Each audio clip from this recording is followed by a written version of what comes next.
All right, we are live. Welcome. This is Orion Rising. I am your host, Leonard O'Neill. Good morning, good afternoon, good evening, or good morrow, depending on where in the world you are tuning into this show. Share this out, share this out, share this out. All right, welcome, everybody. It's Friday night. The Law of One. Reese, welcome. Risen Nation, welcome. I saw Denise earlier. Welcome. Let me take down this overlay here, right? Put myself up in full screen here so you guys can see me without having to look at the other screen there. There we go. Cool. All right, it's Friday night. Check this out. Law of One. Crazy business going on in the world. I was running a lot, talking to people, and then running into to do this. Brooke, welcome. Denise, welcome. Right? Put on my glasses. I can see people. Share this out. Like I said, share this out. I shared it out in about 3 or 4 places. Well, I'm live in 3 places and shared it in 3 more places. Right?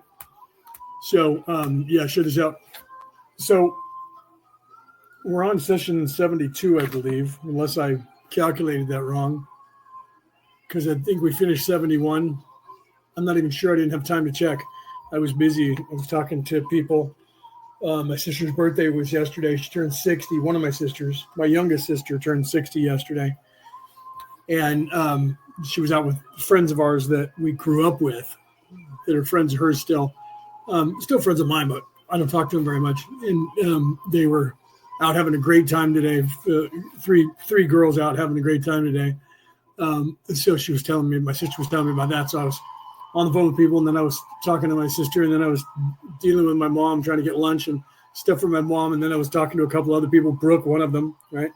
I talked to her for a minute. Peter, welcome, brother. I didn't see you there. Look up Reed, and then Rick's there too. Good, welcome.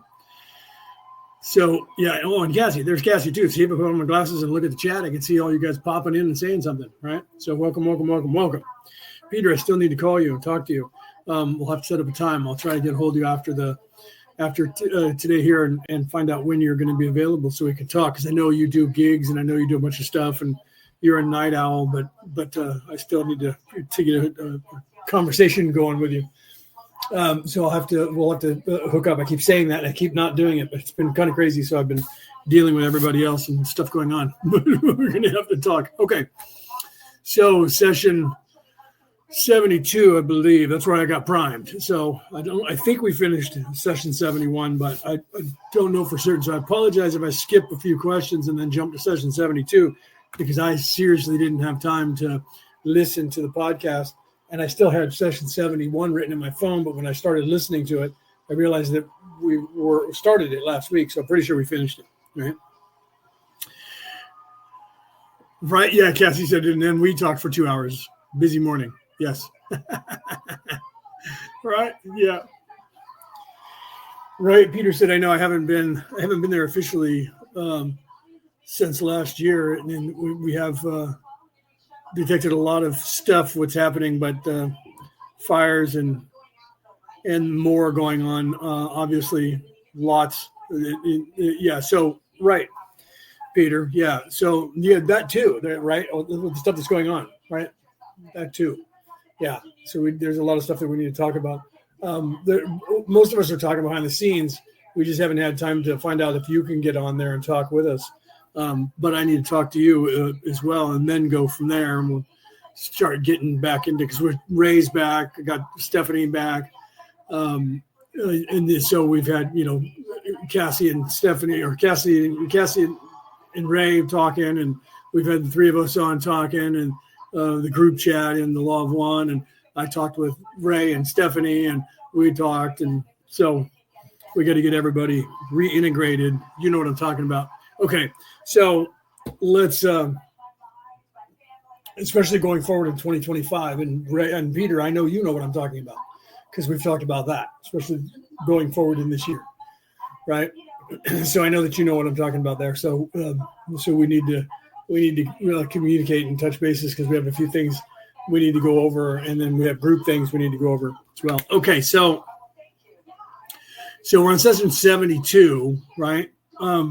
Weird stuff going on in the world. Not going to talk about politics right now. But we just went through a portal opening that just closed, an Octuran portal that just opened up, an activation portal, and the energy was raining down on us. We're getting ready for that. Closed on the 6th. Today is now the 10th. So I think the portal is officially closed, but don't quote me. I didn't look at it. I know it was supposed to be open from January 1 to January 6th. So there's a lot of you out there that were having some issues until just this week. So a lot of you out there that might be hearing my voice may not have understood, why am I having headaches? Why do I feel like all this crazy energy? Why am I emotional? What's going on with my body and things like that? That's above and beyond normal stuff that was normally going on for that time period from the first of the year until the 6th, for that 6-day time period there, almost 7 days. And here we are just now on the 10th, 3 days later after the portal. There was a portal that opened. You can look it up. It was an Octurian portal that opened up, and it was an activation portal, and that energy hit the earth. Now we're going into a planetary alignment. I think, don't quote me on the date, I think it's the 26th. I keep getting the 18th and the 26th confused. So I think it's the 26th where all of our planets are going to line up again. So we're having that alignment of planets that's supposed to line up with the center of the galaxy. That's going to happen coming up in this month, by the last week of this month. So that's going to cause another activation. So just when you think things are going to quiet down, we're going to have that. And you can already see it in the night sky. If you're watching the planets, you can already see that they're aligning every night. They're getting a little closer to be lining directly up. I had people send me pictures already saying, look at that. You can see them visit every night. They're closer and closer to being, they're going like this in the sky, and they're pretty soon they're going to be right dead like that. So if you look at the night sky and you have that, ability to see the night sky, Reese said that explains a lot. Yeah. So there was a portal that just closed, and a lot of people were having some issues. And then I don't remember if I had a chance to tell you that when we were talking, Reese, and when we were in the group, when you were talking about your visions and your dreams, that might have been that activation portal. I don't remember if I got a chance to do that because there was a lot of us talking in that room, that chat room, the other day. So I didn't I don't know if I got a chance to even say that then. So I'm sure you know about it now, right? 21st. Thank you. Risen Nation said it's the 21st is the alignment. See, I knew I was getting the date wrong. So thank you for correcting me on that. So Risen Nation, let me put that up on the screen. So the 21st is the alignment. Okay. And then 6 planets will align. So the 21st is the alignment. 6 planets will align on the 21st of January. Thank you. He said, you're welcome. Or they said, I don't know if it's a he or she, they said, welcome. So thank you. So the 21st, I knew I was wrong when I was the date. I'm like somewhere between the 18th and the 28th, or 16th and the 28th. I don't know the exact date, 21st. So the 21st of January. So that's 11 days from now. You might want to look at the night sky if you don't have storm clouds above you at that time period, or anytime between now and then, because you'll be able to see those planets already starting to line up. So you're going to have 6 planets from our solar system lining up with one another. And of course, you'll be lined up with the sun, but also heading out into the Milky Way galaxy there. So that's going to be another activation that happens every time, because just the vibration of those planets lining up. And it doesn't stay very long because our orbits are all different. So the alignment, I don't know the exact time, maybe Risen, maybe what time, GMT time of the day that they're actually going to be dead epic center lined up, because we're all moving, so we're going to get in alignment and then be out of alignment pretty quickly, within minutes, within an hour, we'll be out of alignment because all the planets are moving at different rates of speed in different orbits. But the 6 planets are going to line up. That doesn't happen very often. So that's kind of cool that's going to happen. I thought so. I had that sense. Risen Nation said I'm male. I had that sense, but I didn't want to, these days you can get in trouble. If you identify with a cat and I say he, then you might get offended. So, but I had the sense that you were masculine, that you were male. Okay. So, what I'm getting, he says, it is 1850 UTC. Okay. So 1850 is, what is that? That's 4. Am I getting that calculating right? No, 6 p.m. UTE. Okay. So you guys can figure out where you're going to be on the planet at that time, to know what that is. Right. So that's European, right? UTC is European time. So that I'm GMT -7. So if it's 1600 or 1800 at that time, Reese said the 28th is the alignment. See, I thought it was the 28th, and he's saying the 21st. Now I'm going to have to look into it. So 1:15 Eastern, right? Eastern time. Okay.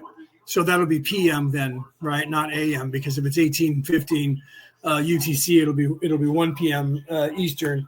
So that's 3 hours from that. So I'll be at 10 o'clock my time, 1, 12, 11, 10. Yeah. So 10 AM for me will be the actual alignment. But see, I thought it was the reset. He thought it was that he resets. It is the 28th. I thought it was too. I'm going to have to look into it now, because now we're getting two numbers. Resets the 28th, and Risen Nation says the 21st. So I'm not looking it up, so I don't know.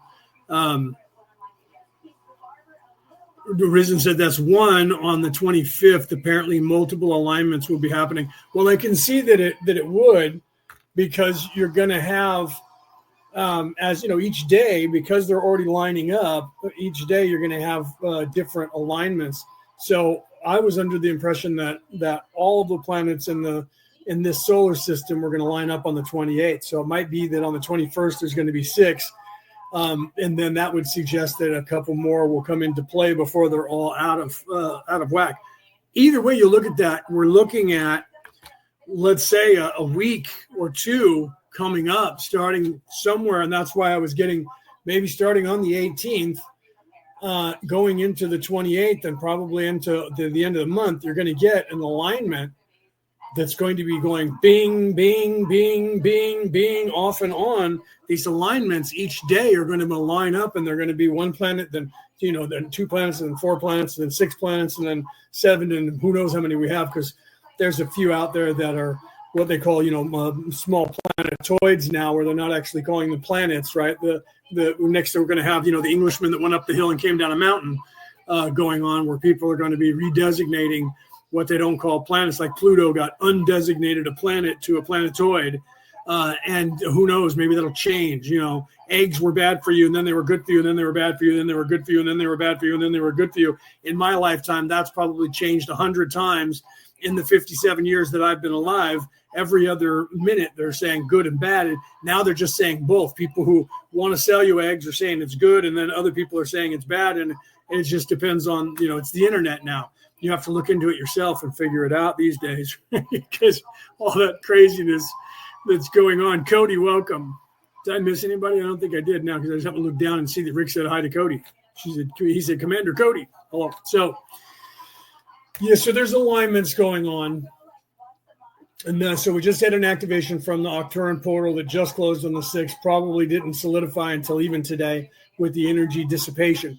Then here we're going to have in 10 days, we're going to have, or 8 days, starting around 8 or 9 days from now, we're going to have planetary alignments lining up that only happened a couple of times in my lifetime that I'm aware of, one not too long ago. But they have to happen multiple times just because of the odds of it. It's not like they're completely off, but I guess they are kind of. So I don't know. I didn't look that up to find out when the next one will occur, right? So Brooke, welcome. Who else am I missing? Somebody said hi to Jamie. So hi, Jamie, if you're here too. And I don't know who else is here. So if you don't say anything in the chat, I only see numbers. Okay. So we have alignments coming up. Those alignments are going to change the energy frequency of the Earth as well. So we're going to have activations happening from that. So just be aware. Also remember that we have full moons and new moons happening in that same time period. Okay. So be aware of that. Look at the alignment of the moon. Look at the alignment of when the moon is moving in and out of your sun sign at the same time that you should be aware of that stuff at the same time that you have these alignments happening, because it's affecting people that are in that time. The alignment that we just had, the portal that we just had, didn't affect me as much as it did everybody else, because of most people who had the moon closer to their sun sign at that point had more emotional issues than those of us that don't. The moon is coming into my sun sign. I don't know. I'd have to look at my phone, but I think it's today or tomorrow. So I wasn't as sensitive to that stuff, but a lot of people, even within our own group, were having problems. And we didn't get to discuss it as much as I wanted to. And one-on-one, I was discussing it more than I was in a group setting. And I apologize for that. It's just because of a group setting. There's more people that are interacting and talking. And so I want to say something about it, and then other people start talking, and then I forget about it because the conversation moves off to something else. But here, I have everybody's attention, so I can stay a little bit more on point. So you're going to have full moons, new moons, and you're going to have more activations just this month alone. So you should look into that and be aware of that. Joanne, welcome. You should be aware of that stuff. That those things are going to be happening. So be aware, galactic alignments, along with full moons, new moons. Pay attention to your sun sign. Where is the moon in your astrological sign at that time? Especially if it's a full moon and the moon is in your astrological sign. If that coincides with galactic alignments with these planetary bodies here in our solar system, that's going to cause a lot of energy flux for you personally. So some people that are sensitive to it are going to feel it anyways. Then if it's on a new moon, it means one thing, a type of energy. If it's on a full moon, it's going to be another type of energy. If it's around your birthday, it's going to be another type of energy. If it's around your sun sign, it's going to be another type of energy. You need to be paying attention to the magnitude of these events that are happening. This is why we teach you guys that you need to get involved with learning about yourself and learning about nature, because if you're not paying attention to these things, you don't understand, more importantly, what's happening even to you, around you, and to your psyche and your personality and your bodily functions, your meat sack, as Ray would say, your avatar, and your spirits. You got to be paying attention to those things and be aware of the different energies that are affecting you and people around you in your life. Okay, so I haven't started the law of one. Let's go ahead and do a sound check. You guys let me know if you can hear this okay. And I'll double check my sound volume here and make sure, because I know that it's too low already. So let me go ahead and we'll start the law of one. We're on session 72 of the law of one this week, because I believe we finished 71. And if we didn't, I apologize for that. Like I said, I was really busy today and didn't have time to actually listen, but I'm trying to make sure we finish sessions each time so I don't have to worry about what session we're on and what question we're on, because it's not as easy as doing it before, when I would be able to look visually and track that, because I can see it on the screen now. I don't have it on the screen anymore, so I don't do that. So it takes a little bit more time. So I try to end at the end of a session so I know that next week we start the new session. All right, let me go ahead and start with session 72, the law of one. On October 14th, 1981. 72.0 Ra, I am Ra. I greet you in the love and in the light of the one infinite creator. We communicate now. 72.1 Questioner, could you first give me an indication of the instrument's condition, please?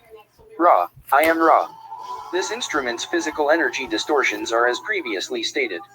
The vital energy level has become distorted from normal levels, somewhat downward, due to the distortion in this instrument's mind complex activity that it has been responsible for the, shall we say, difficulties in achieving the appropriate configuration for this contact.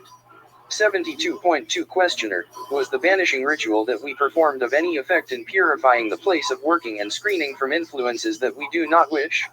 Ra, I am Ra. This is quite correct. 72.3 Questioner, can you tell me what I can do to improve the effectiveness of the ritual? Ra, I am Ra. No. 72. Snarky Raw, gotta love that, right? Peter says, I apologize for the long message. Don't worry about that, Peter, right? It's fine. It's all got to do with the codes of zero. Right now he's giving you some code. Let me put it up on the screen so you guys can see the visuals there. I'll read it to the people that are listening on the MP3 broadcast, right? It all has to do with codes of zero. And so the message that he wrote is 00110-001. He says, so I got to do the code of what is that? Rubbish forecast devastation, sometimes forest. And that's Peter with his accent talking to his phone. And it's not picking him up right. But then he's going into code again.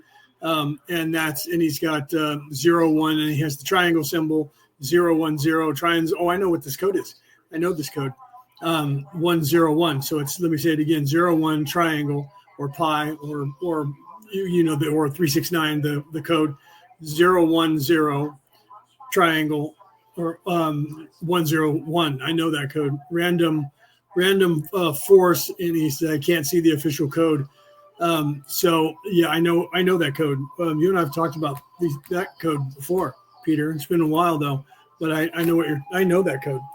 He says it's all got to do with John Patterson's 0010001. Yes, yeah, 01.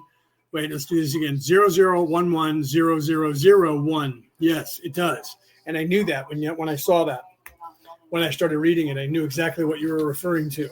So if you guys know anything about that, you can look that up. Look up John Patterson and look up John Patterson's code, and then look at Peter's code that he was giving us there in the thing, right? You need to look at that. So the first one at the top when he was saying, right, 00110001. Right. And so the way he wrote it the first time, because there was a dash in there, I didn't notice it, but the way he wrote it the second time with the triangle in between the two, then I recognized the code. So yeah, you guys should look into that. So, that's actually a good thing that you brought up, because the binary code that during Rendlesham Forest, and I can't think of his name right now. It's what's his name? I can't think of his name, but the officer that was there was Jim Penniston, who was an American Air Force man officer that was stationed there in England at Rendlesham Forest. He went out with a contingent to go and find this light that was this UFO that landed, and he actually went over and saw it and went up to it and touched it. And we had him on. I produced, and actually I think I was on interviewing him on that one on Ancient Aliens Worldwide.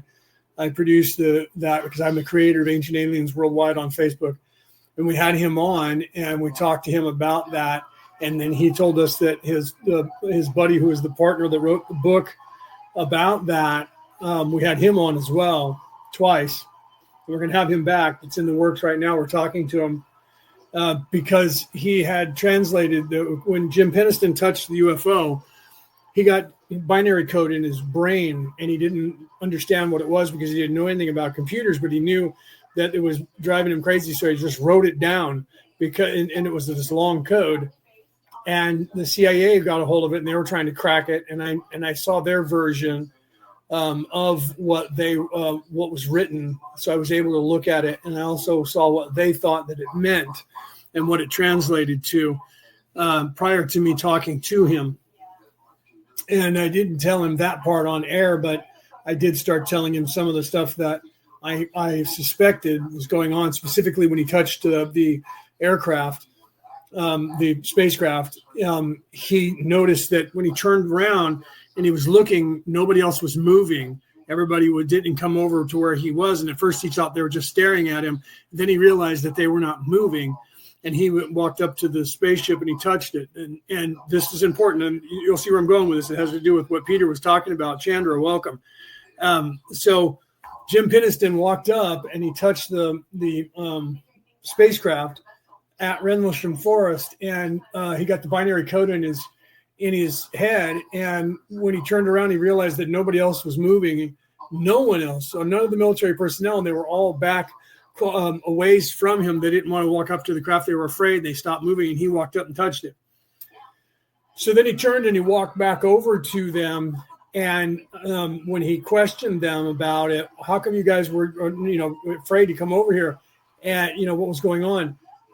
And as it turned out, they said he was there for a long time. And he said, I was only there for a few seconds. I walked over and I touched it, and I turned around and walked back. So they checked their watches, and his watch was off by like 15 minutes from everyone else's watch. And he said that on the live, and this was a few years ago now, 2 or 3 years ago now when we did that, but it's still on. You can go to Ancient Aliens Worldwide on Facebook and look at their videos and scroll back, and you can find that interview. And I said, I believe that was a time dilation because the spacecraft had just gone transdimensional. And so they were doing transdimensional warp, and that because of that, there was still a time dilation within proximity to the ship. And he looked at me and his eyes got big, and he said, that's exactly what the CIA said. I don't even understand what you're saying, but that's what the CIA said. How do you know that? And I said, because I know what the CIA knows, not what I know about what you're telling me about, but I know the same information that they know about time dilation and UFOs. And he said, you need to talk to my partner who wrote the book. And I went to talk to him, and he didn't know who I was at the time, so he wouldn't talk to me. So I had an intermediary, Mandy Wilson, who was also English because he's English, and more well known in Europe than I am with the English, anyways. With the English, because I used to work for the Irish government, so I'm not really the English aren't really a fan of mine, but she knew him. Her family, her father was MI5 or MI6. I think it was MI5. Anyway, she got in contact with him, and then he was okay with coming on and talking about it. And when I was talking to him off camera on that episode, which is also on Ancient Aliens Worldwide, where Mandy did the interviewing and I just produced it. When I talked to him, I mentioned that code and that I had an idea about it. And he told me, you can't tell anybody about it because I'm writing about it in my book, and I'm going to tell the world what it means, but I'm digging up the proof to show people. So you can't tell anybody. You have to promise me. And I said, I won't. You know the code. It's yours. You have it now. You and Jim. I'm not going to be like the CIA and try to get it out there ahead of you. I won't do that. And he said, thank you. So it's been like 2 years now, and his book is out. And he just posted about it, and I just shared it a couple weeks ago on my page on Facebook. And then I talked to him on his post and said, bro, we need to have you back on Ancient Aliens Worldwide, have you on the show to talk about it. He said, that's a great idea. And then Mandy hopped on. She sucks. I tagged her. She hopped on and said, already in the works. And he said, yeah, Mandy and I are now talking about it. So they're hammering out a deal to talk about that. You guys need to know about that. Peter mentioned the code that they know about, which is John Patterson's code, and that's part of the binary code. That's why Patterson has a hold of it, and that one is 00110001, and that's a code that you should look up the binary code and see what that means. Some of them, the codes were, and I still can't. I'm still not going to reveal because I don't know what he revealed in his book fully. I do know that he showed, and you can go on my Facebook page and scroll down, and it was like 2 weeks ago now that I talked to him, but I haven't mentioned it on air because I wanted to make sure that I looked at his research. But he is showing the correlation between the Giza Plateau pyramids and there's a time stamp in that binary code that is an activation that he's showing you that is a progression in years by the Orion's belt being so often when it rises and comes over the top of the pyramids. That's why if you look at my book cover, the symbol for this show, Orion Rising, which is my book cover that I designed, is the pyramids of Giza at nighttime scene, and above that in the sky is the Orion Nebula with the belt of Orion directly above the pyramids, and the pyramids are mirroring as above so below those three stars, the three stars of Orion's belt.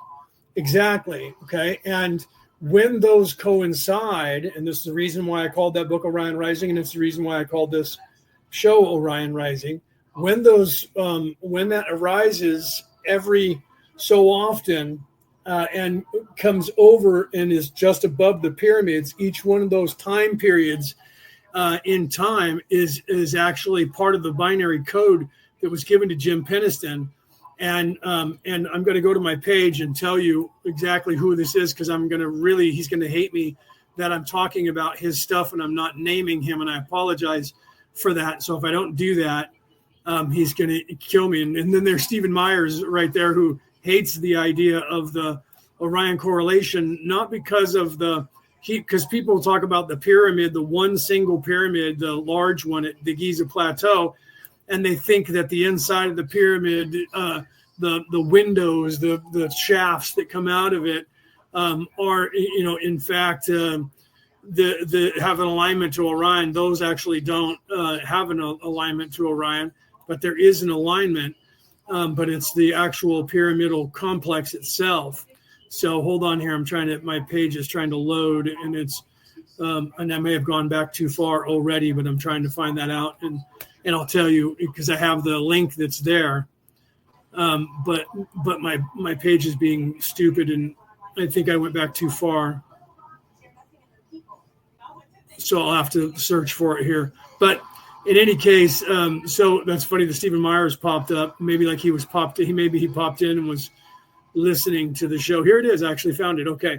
So it's Gary Osborne, and I apologize to Gary for not remembering his name right then live on air. And if you go, I posted on my page on December 27th, 2024, reposted his post from December 26th, 2024. So if you go to my personal page on Facebook and scroll backwards in time, scroll the screen up so you're going down and find that post, you'll see the Giza Plateau, what he posted there, and you'll see these timelines that are coinciding with the three pyramids of Giza in Egypt, with the big pyramid in the center and the other two, and there's an alignment to the corner of each one of the pyramids that goes directly diagonal, and then he's showing you the timeline that is in our history going back 10,460 years BCE to 2,500 years AD.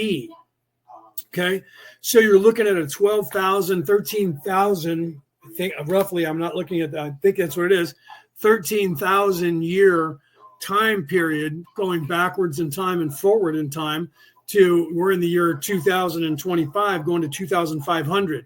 So almost 500 years in our future. And that this entire binary code that he was giving has definitive dates that they're telling about in history. And he has correlated what some of this means and how he got onto this. And he says literally the Giza diagonal lengths of 21.16 royal cubits divided into 72 sections of 30 royal cubit sections, each length and section presenting 180 years. 72 times 180 equals 12.96 years, 12,960 years. So he figured this out from the binary code and figuring out the binary code, and then he did the math and he started breaking this code, and he wrote a book about it. And we're going to have him on Ancient Aliens Worldwide, hopefully before middle of 2025, but it'll be up to Gary. Or you could look up Gary Osborne. If you don't know who he is, you can look his stuff up, look him up. So let me come back here to the chat. I apologize because I ran off and didn't have anything there, right? But yeah, so Peter says, I can't say too much, but John Patterson mentioned my name in his book, and I still don't understand. He said, no way to, it's the beginning of 2025, and then he has some numbers that he's saying 20250019 comma 66 increments 12896489, and then he says messaging being spoken from center of 2025, and it's all right. It's all the code 1010101 2025 increments, and he says, and now he's talking about in the drones in the sky, right? And Chandra says 0011000 or no 00100. That's one of the codes. That's not the John Patterson code, but that's one of the codes. If you look up from what you had said there, that's another one of them. So Chandra, you know a little bit. Maybe you and I should talk about this.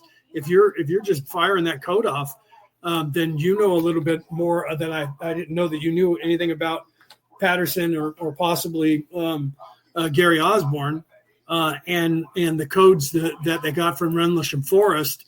That code was really long, and but they're onto it. And there's a reason for that. Reason why I'm talking about this, because of what Ra's talking about. They're talking right now about clearing out space that they're working in, but you're going to see them start talking a little bit more about energy and codes in this session. But I wanted to get onto this because we just had a galactic alignment and we have another one that's coming up. So you need to look at into this ideology and the reason for that. Steve, welcome. And the reason for that is John Patterson's stuff, and John Patterson mentioning Peter Coyle in his book. So you might want to look at John Patterson's book, and you might want to look at Gary Osborne's book, because both of those correlate and coincide with the year of 2025 and the year of 2026 and moving forward up to 2050. And this binary codes that some people are getting, especially Jim Peniston back in Rendlesham Forest, and Gary Osborne has been working on this code. And I've talked to him behind the scenes when we had him on Ancient Aliens Worldwide twice. I think we had him on twice. We had him on at least once. We may have had him on twice. Maybe that's my memory of us having him this time.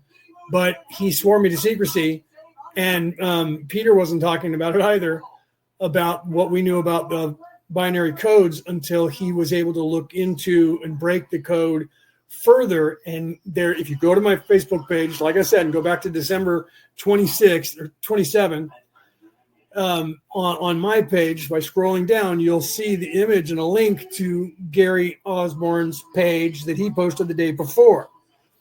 And then you can read the conversation that he and I had on that link, where I'm working with my staff, working with his staff to set up a time to interview him on Ancient Aliens Worldwide Live, and I'll be producing that.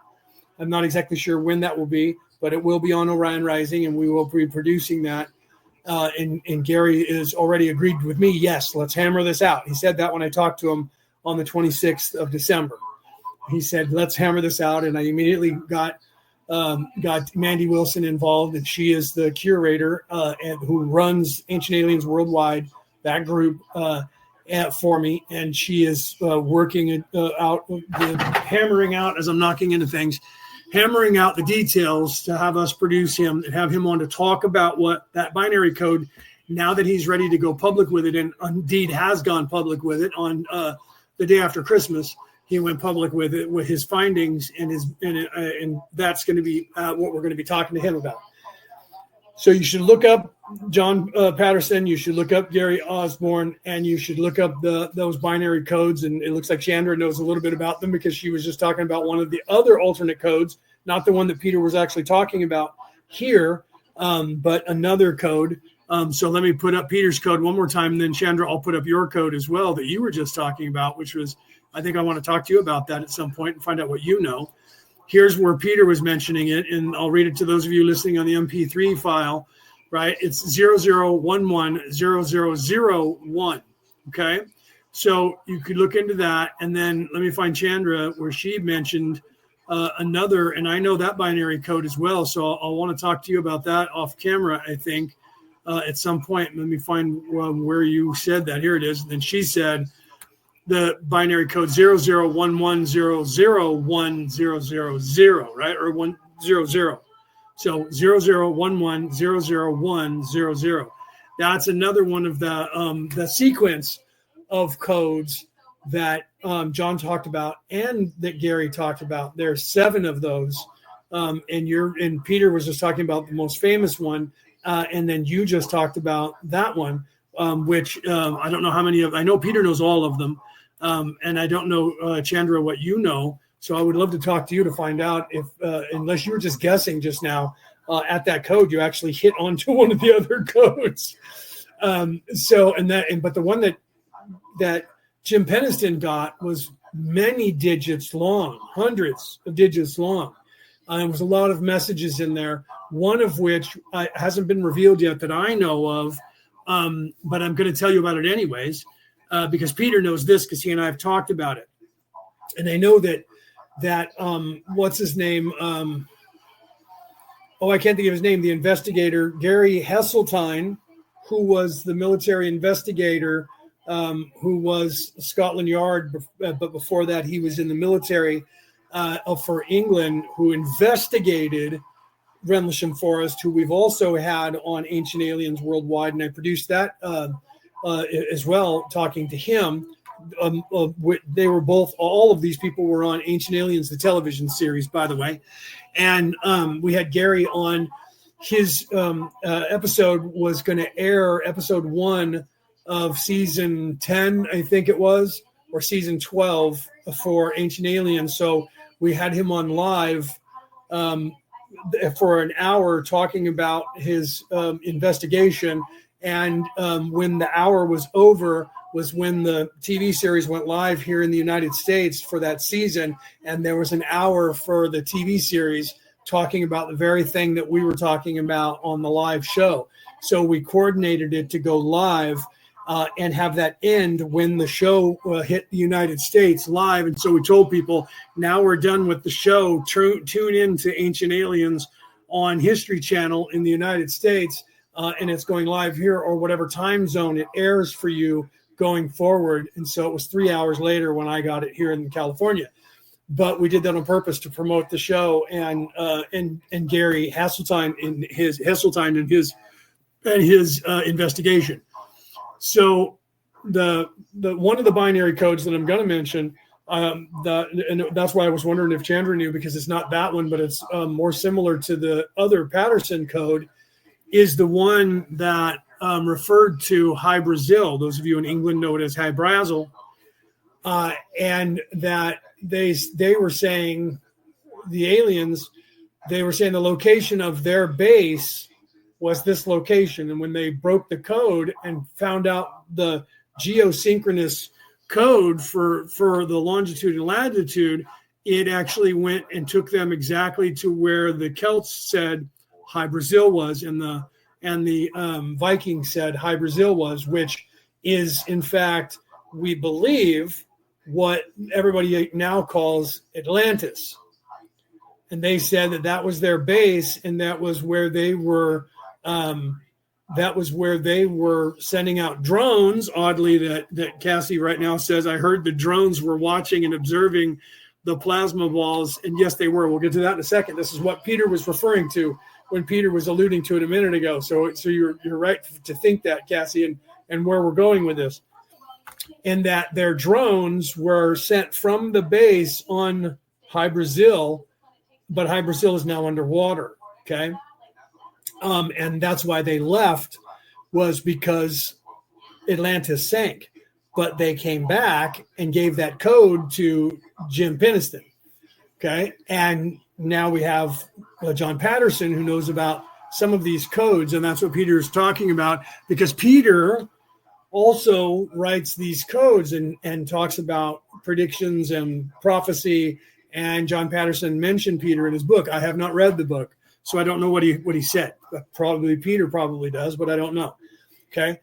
So some of the people have been observing, getting back to what Cassie said, let me put her up on the screen right here. Right. So I heard too, same thing Cassie heard, that the drones were watching and observing the plasma balls and possibly protecting them. Over here in the United States, over Jersey, that's what the indication is at this point.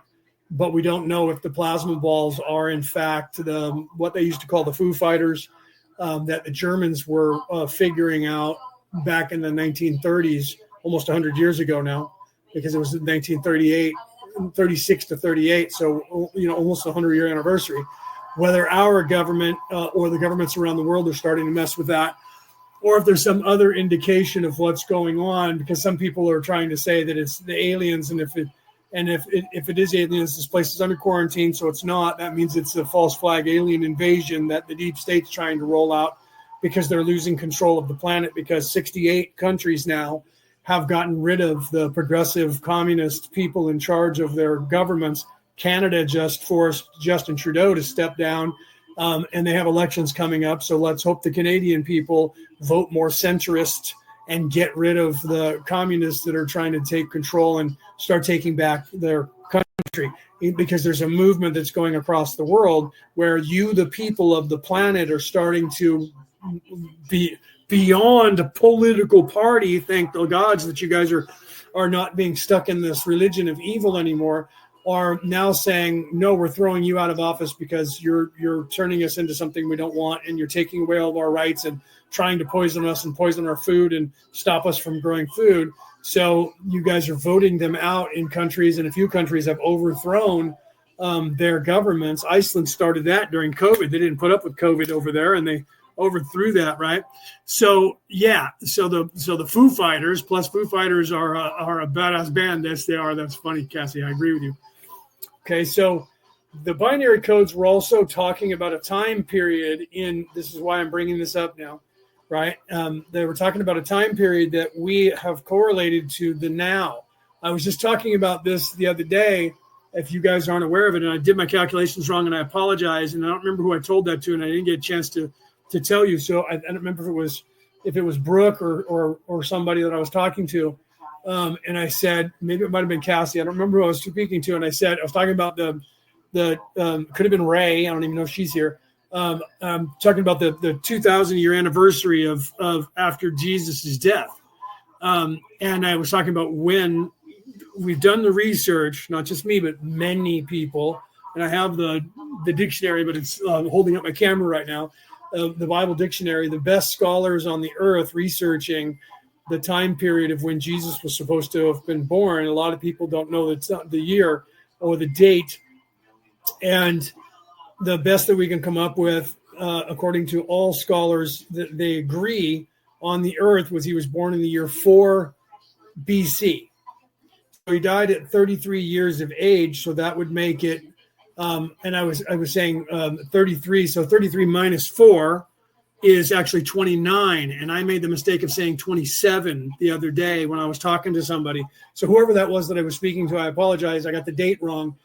But the 2,000 year anniversary of Jesus's death is going to be April of 2029 by the calendar, the current calendar that we're using now. Okay. So, but that would suggest it might have even been Stephanie, because her and I were talking about the calendar and how it might be off. But I was part of a think tank when I was in college where we were trying to calculate the time, because I had the theory, and many other people did, that if we calculated the time wrong, because a lot of people said the Hebrews say that we're on the wrong timeline and the time is wrong, and that we're way off.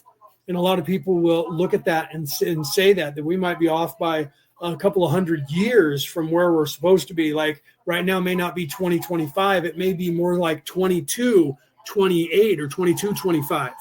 Okay.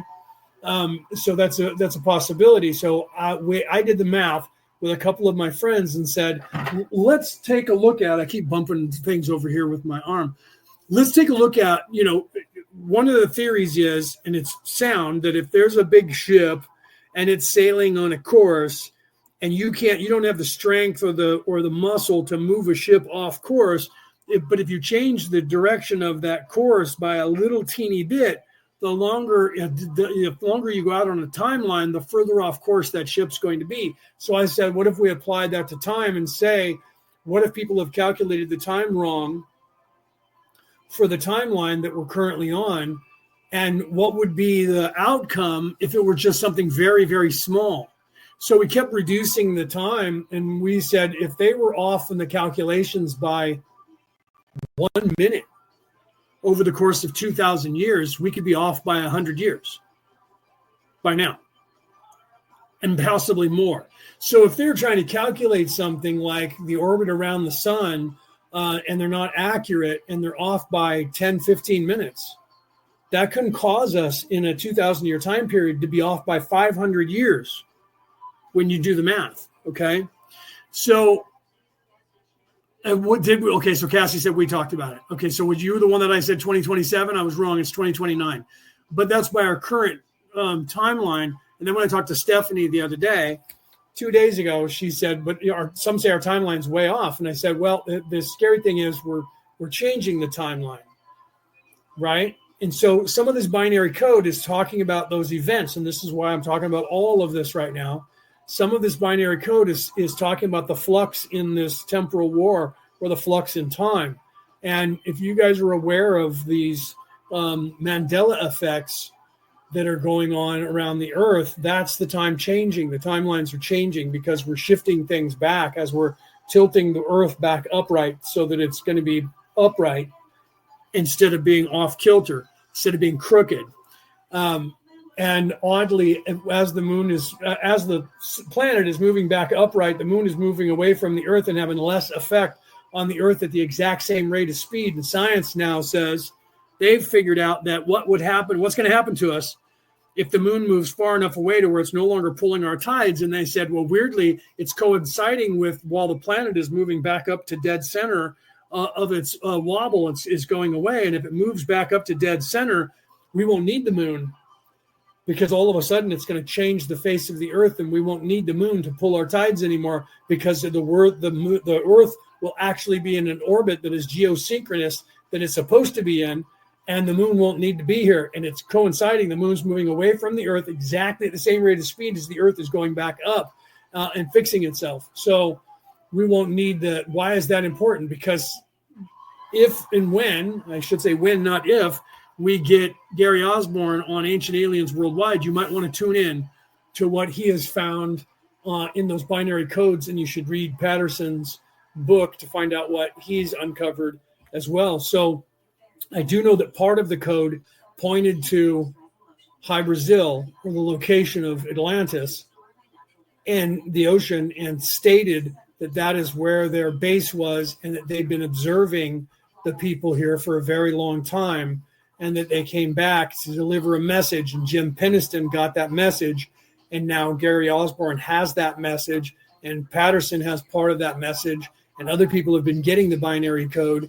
And they've been translating this binary code, which is ones and zeros and ones, which is a basic code that we use in computers.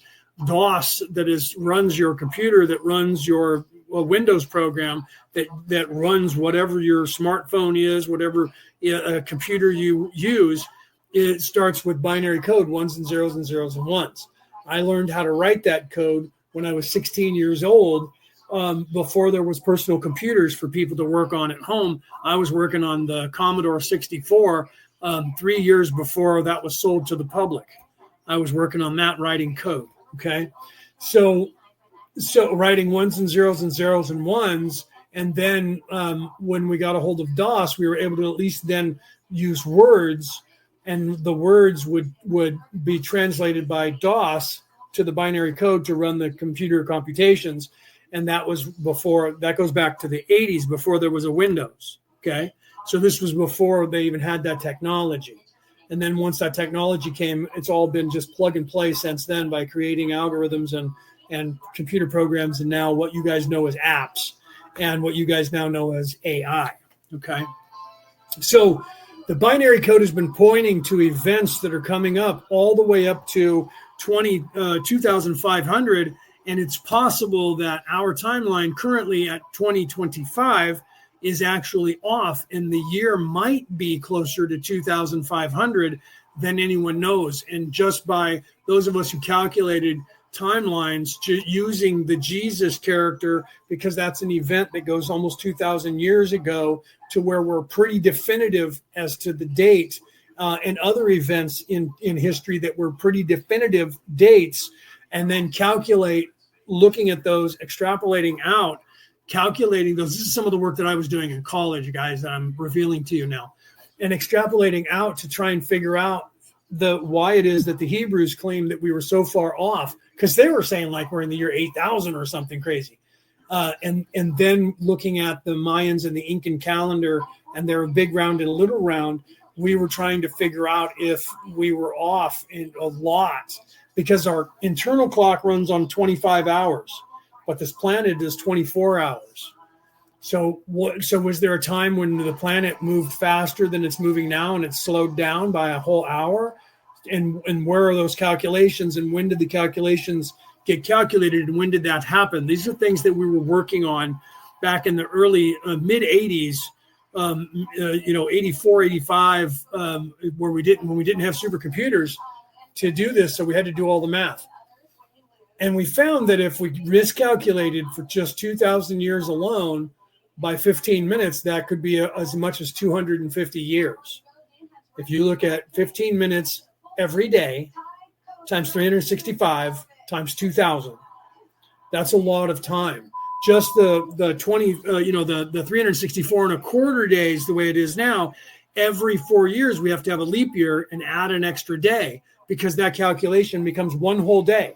So 25% of one whole 24-hour time period every 4 years means we have to add an entire day onto our calendar to stay in time with the orbit of the Earth that's currently going on. So what if that was off by even more than that in the past, and we're unaware of that now? We're aware that 364 and a quarter days is what we calculate now. And we say there's 365 days in a year, which means we have to add or subtract time. And then we have leap year, which is every 4. And it used to be every 7. And I don't know what happened to the timeline when that shifted. But when I was a kid, it was every 7 years, not every 4 years. And now it's every 4 years. So something changed in the timeline to make it every 4 years from every 7 years when I was younger. And I think that that's where things are going back. So I think as time goes on, you guys are going to have the memory of now all of a sudden, instead of every leap year being every 4 years, it's going to be every 3 years. Then it's going to be every 2 years. Then it's going to be every other year or every year. And then there's not going to be any leap year because we're going to go back to the spin that we were supposed to be on. And some of you won't even remember that. It'll just sound crazy to you when people like me are talking about leap year being every 7 years, because now I sound crazy when I tell people that it used to be every 7 years in the world, and now it's every 4. Okay. So Steve said, let me go back because you guys are saying a lot and I'm not reading it. So let me go back and see what you guys are talking about here. Chandra says, I've been interested in the latitudes. Well, the latitude lines, the longitude lines, those are also meaning something. If you look at the one of those, the latitude or longitude, it depends on what language you speak, English or American English. The latitude or longitude of the Giza pyramids, one of those coincides with the speed of light in meters per second. Okay. So that was built on that longitude on purpose. I think it's the longitude. It could be the latitude. I don't remember which, but it's the exact mathematical equation that is the speed of light in meters per second. So the people who built the pyramids, whether they were Egyptians or aliens or whatever, giants, whatever, they knew that and put that on there. Why? So I said, what is the other axis then? What's the pitch and yaw? What are these mathematical equations and what do they coincide with? Do they coincide with constellations or what? And they're like, we don't know yet. Well, I think that that's part of the code. And this is why I'm very interested in Patterson and Osborne and what they have to say about these binary codes, because there's some correlation there, right? Yeah, Peter said, I was given that code for a reason, being a vessel. And so, yeah, right. So there's a reason for that, right? So let's see. He said, we started speaking in 2016 on the 6th, 2016, roughly. Facebook went live and 0021896, and you've been a friend. You've been a friend forever, Leonard. Yes, I'm aware of that, right? And it's another. He says, I love you as a brother and as a Celt, right? So, yeah. So I didn't see that before until I just got up there. So Steve said, I got the impression. Steve said, I got the impression that they were from space. People were getting sick after these drones flew over the houses, but there's a possibility, Steve, that the drones are not, and they're trying to say that, and when because of, okay, first of all, this planet is in a quarantine. Aliens can't fly here. Okay, if they're here and they're aliens, then there are certain aliens who can fly here. And then that would suggest that they're not hostile, because no hostile aliens can come here. They already did. And this place is under quarantine, and there are a group of people that are keeping the solar system from having any alien contact until we fix this place. This may sound crazy to you, and you might go bullshit, okay?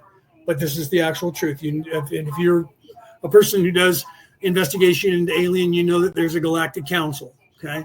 If you know that there's a council of planets up there, then you know that this place is in a quarantine, it's locked down, and there's no way that somebody can get by them and come here, okay? There are aliens that live here. That'll freak you out, or you won't want to believe that, okay? So the drones are not from outer space.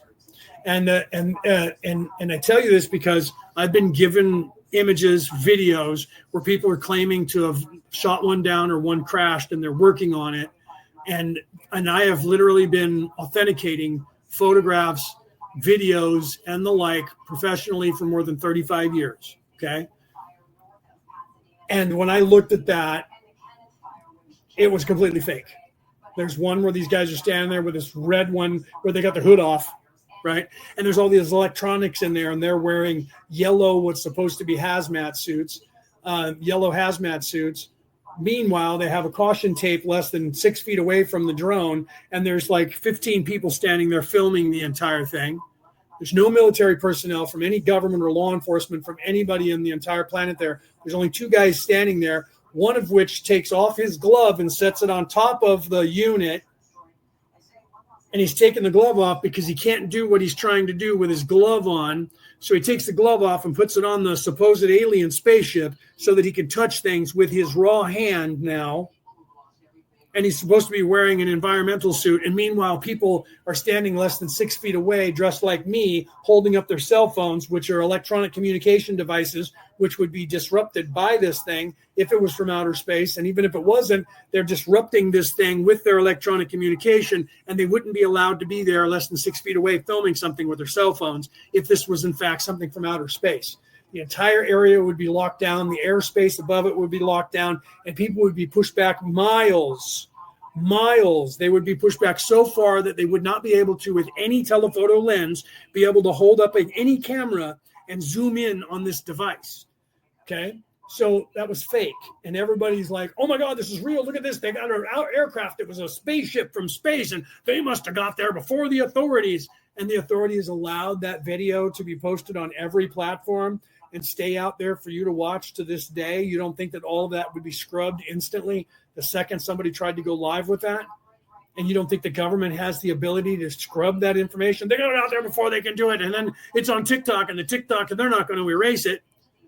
Okay. And that's children who have no idea what's going on in real life with the way things really go with governments. I used to work for a government. Okay.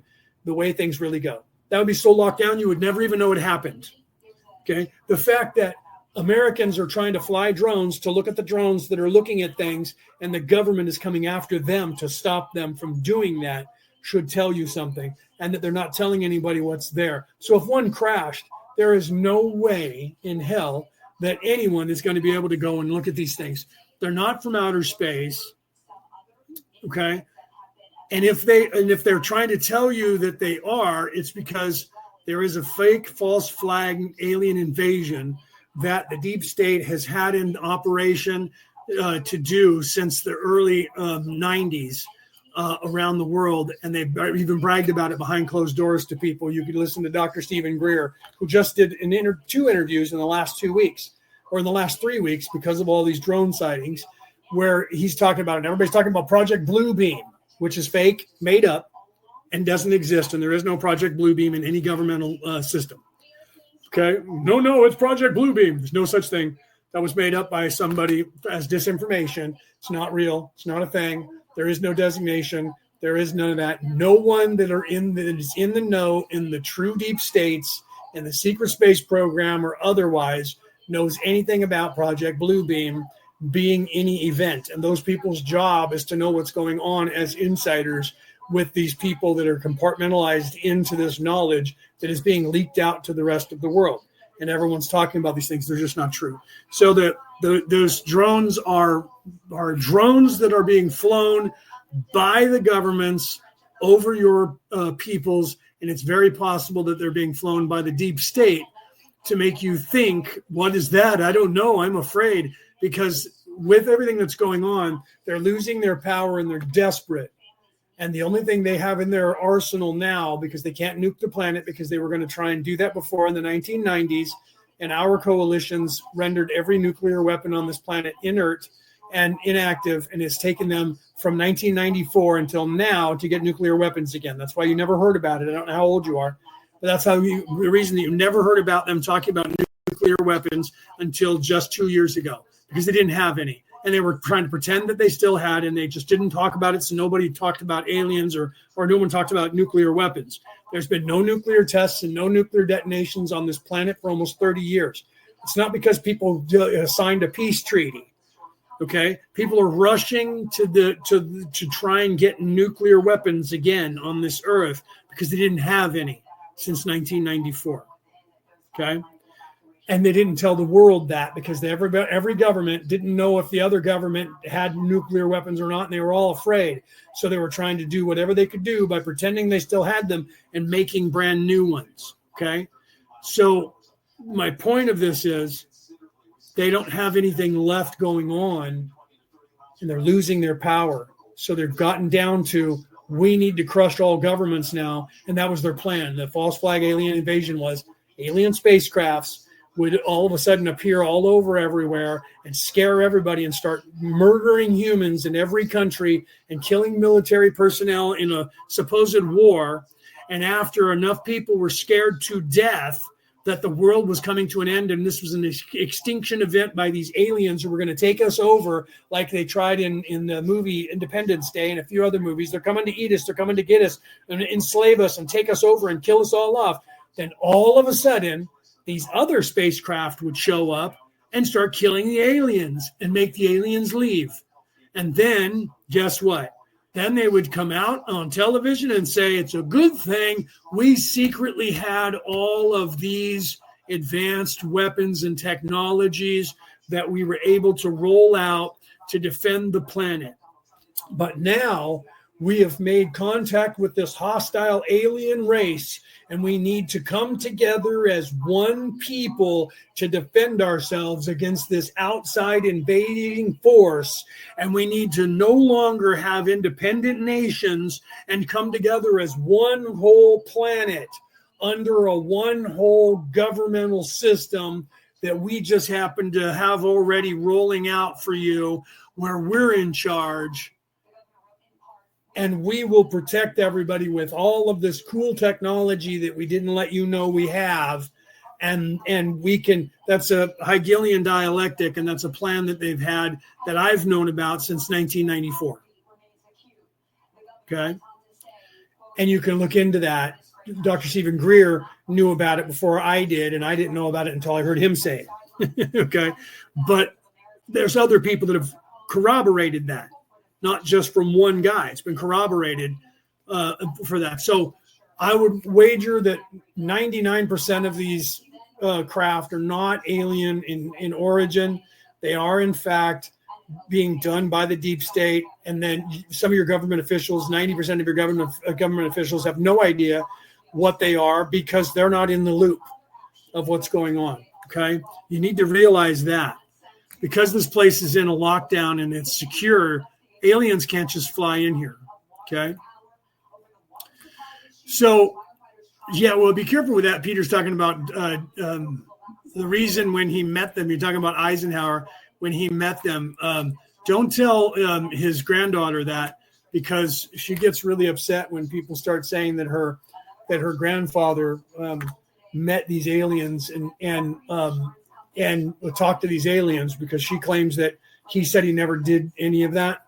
But I mean, I'm kind of with you in that respect, where I don't trust her as much as everybody else does when it comes to this stuff, right? And I know you know her, Peter, but she would get mad at you for saying that you think that her grandfather talked to those aliens and met those aliens, bro, right? And you probably know that already because you talk to her more than I don't talk to her very often. We've never actually met, but we are friends on Facebook, right?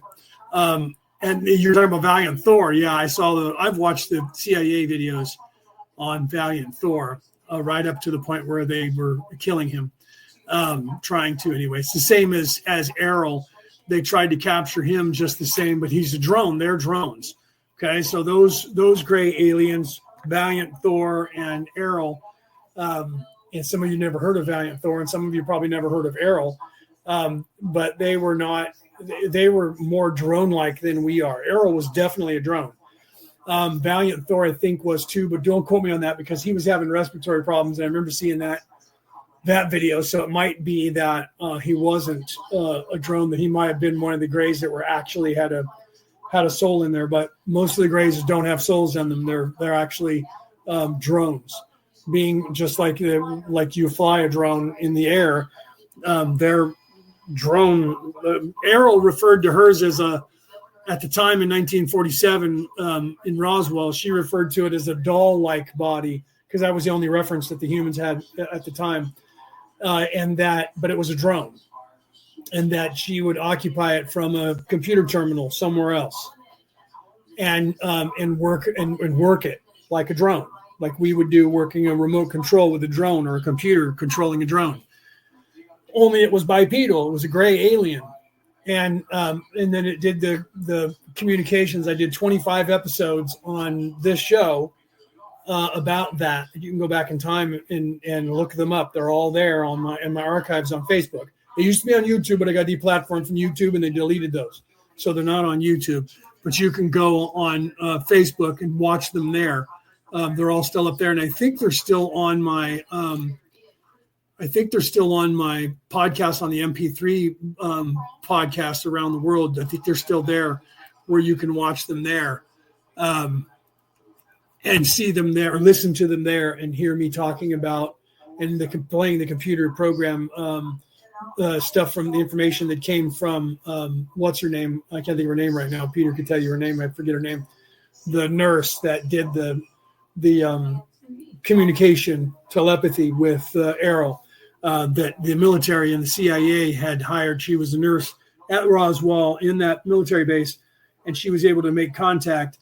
So they had her sit in, and they would give her information, ask questions, and she would write everything down. Okay. And I did 25 episodes breaking that down and showing you who they were, right? So Chandra said that's who contacted me. He said his name was Valiant Thor.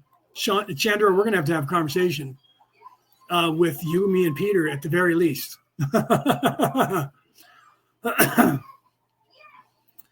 Right. So, yeah. And then Peter said, and he's talking about McElroy. He's talking about her. I think you're talking about her, Peter. Let me see what you're saying. The recreation. Now people are talking and my chat's moving. The recreation of the world, such Project Bluebeam. They gave me the year in the violin. I think he's talking to his phone and it's not translating his Irish properly. For the radio broadcast, Project Bluebeam is 2025, the beginning of the life wake up, and that's the aim that everyone into this life and all cold everything to say on TV or radio back in the day came true. Or you're talking about you now, the stuff that you've said. Yes, agreed, Peter. Everything that you've said, but Chandra said that's who contacted me. And then he said so. She talks to me all the time. So yeah, I just said Law's right. Laura, you're talking about Laura Eisenhower. I speak the truth. That's why I'm detected. I'm proud to be one of the first wanderers, 1971. And whether, some of us that did come through, because I was in 67, came through. So yeah, there was not many of us prior to that. We started coming through in waves for this lifetime, for this time period.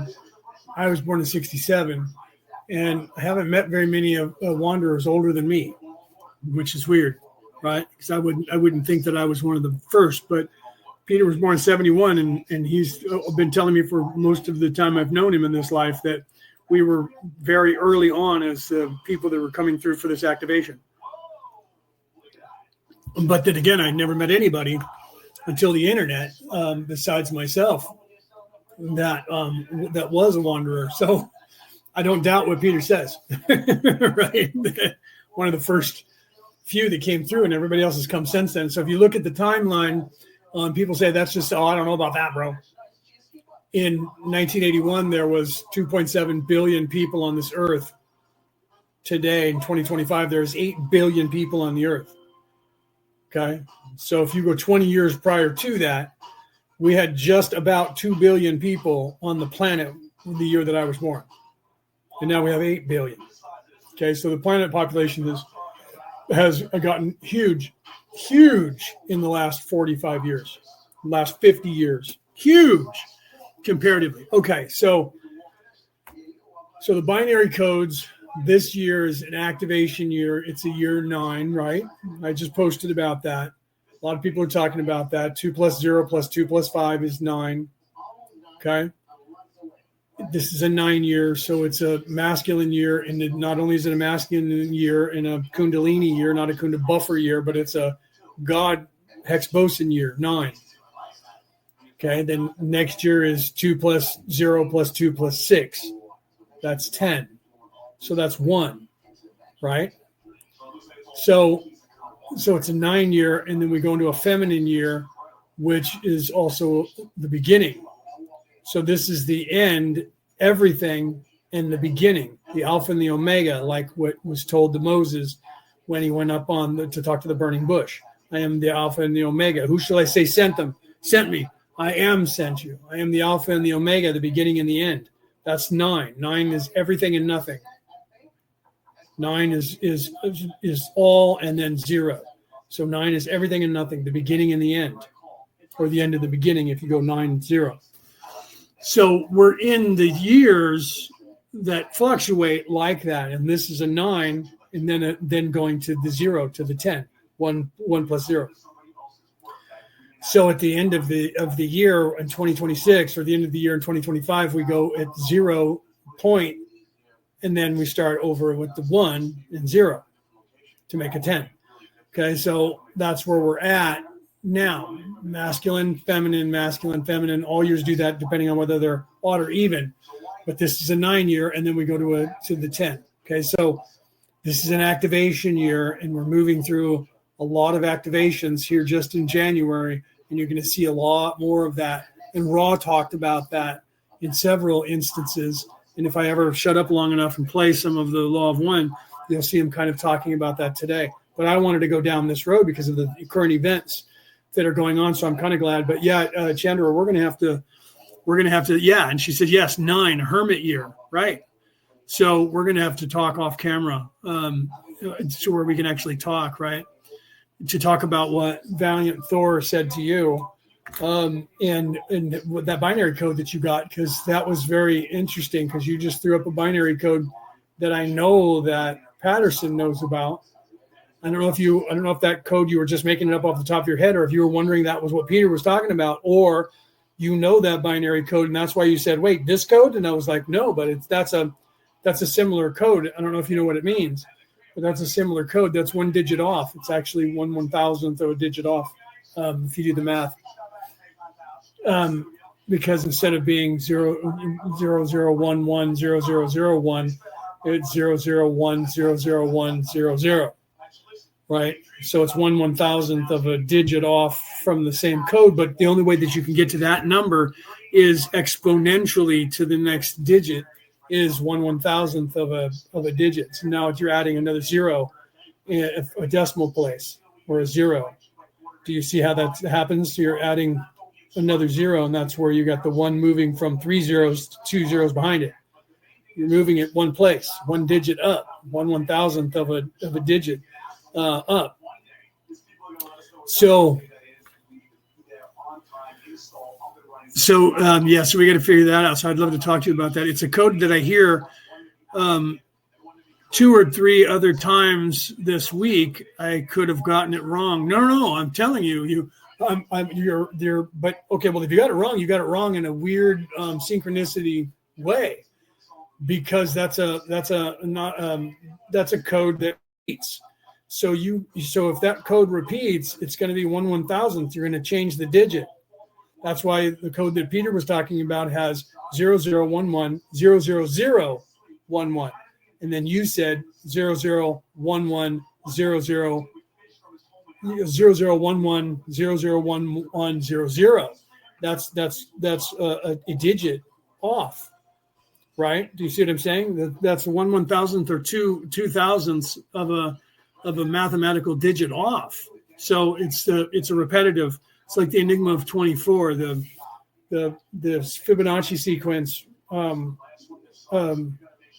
repeats after 24 integers, and that's the enigma of 24. And if you look at 3, 6, and 9, 3, 6, 9, 12. 12 and 12 is 24. 12 hours of light, 12 hours of darkness in one full day. So the day repeats every 24 hours. That's the enigma of 24. Okay. but it also repeats harmonically every 24 digits. It also repeats mathematically every 24 digits. I don't have the image. I could probably pull it up. I don't know if I have it still on my phone, but what's his name? Edward, I can't think of his last name, who is also a knight. I'm a knight, but I was knighted by the Holy Roman Catholic See from Rome in the Knights of Columbus. He was knighted by the Portuguese order of knights, but it's a different order, and I forget what they were called. He's just a different order. We're both Catholic knights, and he did several mathematical. He's a genius. Did several mathematical equations, and he was actually trying to physically, mathematically prove empirically that there is a God. And he started going down the road of a bunch of weird mathematical equations, and he discovered that 24. There was an enigma that science is not sure of, and they're like, "What is this enigma of 24?" And I'm looking up the reel that I made from what he wrote. I took his image, and I made a meme out of it, a reel out of it, and I posted it a few years ago. And I'm going to put it up on the screen, or I'm going to hold it up to the camera so you can see it. But I don't have the image downloaded. I could probably look it up faster if I did it that way. But I'll put it up on the screen for those of you who have the visuals to see it. But you can look him up and online. Maybe I should look it up because then I can tell you his name. Let me look it up instead of looking up the meme. Let me look up his actual photo here, okay? And I'll show you that. And why is that important? Because all of these binary codes that people have been getting refer to all of this. Mathematical equations in the universe. Here it is right here. Okay, so it's on my phone, but let me unplug my phone so I can pull it up there and you guys can see it maybe. I don't know if I'll get that to I don't think it's going to focus on my phone here at all because it's too bright. Yeah, it's not going to. That sucks. I won't be able to pull it up for you guys to see. But the guy's name is, what is his name? It's Robert Edward Grant. You can look him up. Robert Edward Grant. You can look him up and look up his math. Or I could send that to you if you want me to send it to you so you can look at it. So the mathematical equation, that one shows that he does the math, which is a sacred geometry, where he does the harmonic ratio and everything else, and that he shows you that everything repeats and it coincides with everything. Like, okay, he has, for one of his equations, he has math, or he has, math, well, pi squared by pi, so pi over pi divided by E squared by E, so energy, a constant energy in math equation divided by energy, so pi divided by energy as a constant equals 2.4, 24, right? And there's other ones here that he does where I couldn't even describe it to you, but then he was talking about the motion, 360 degrees minus P times 360 equals 2.4. That's the radius of one pi diameter radius is 57.296, and 57.296 equals 2.4, or times 2.4 equals 137.51. And that coincides with the ratio of harmonics and vibration recycling the Fibonacci sequence at 24 integers. And I don't know if you don't know math, you don't understand that. And that's just two of the equations.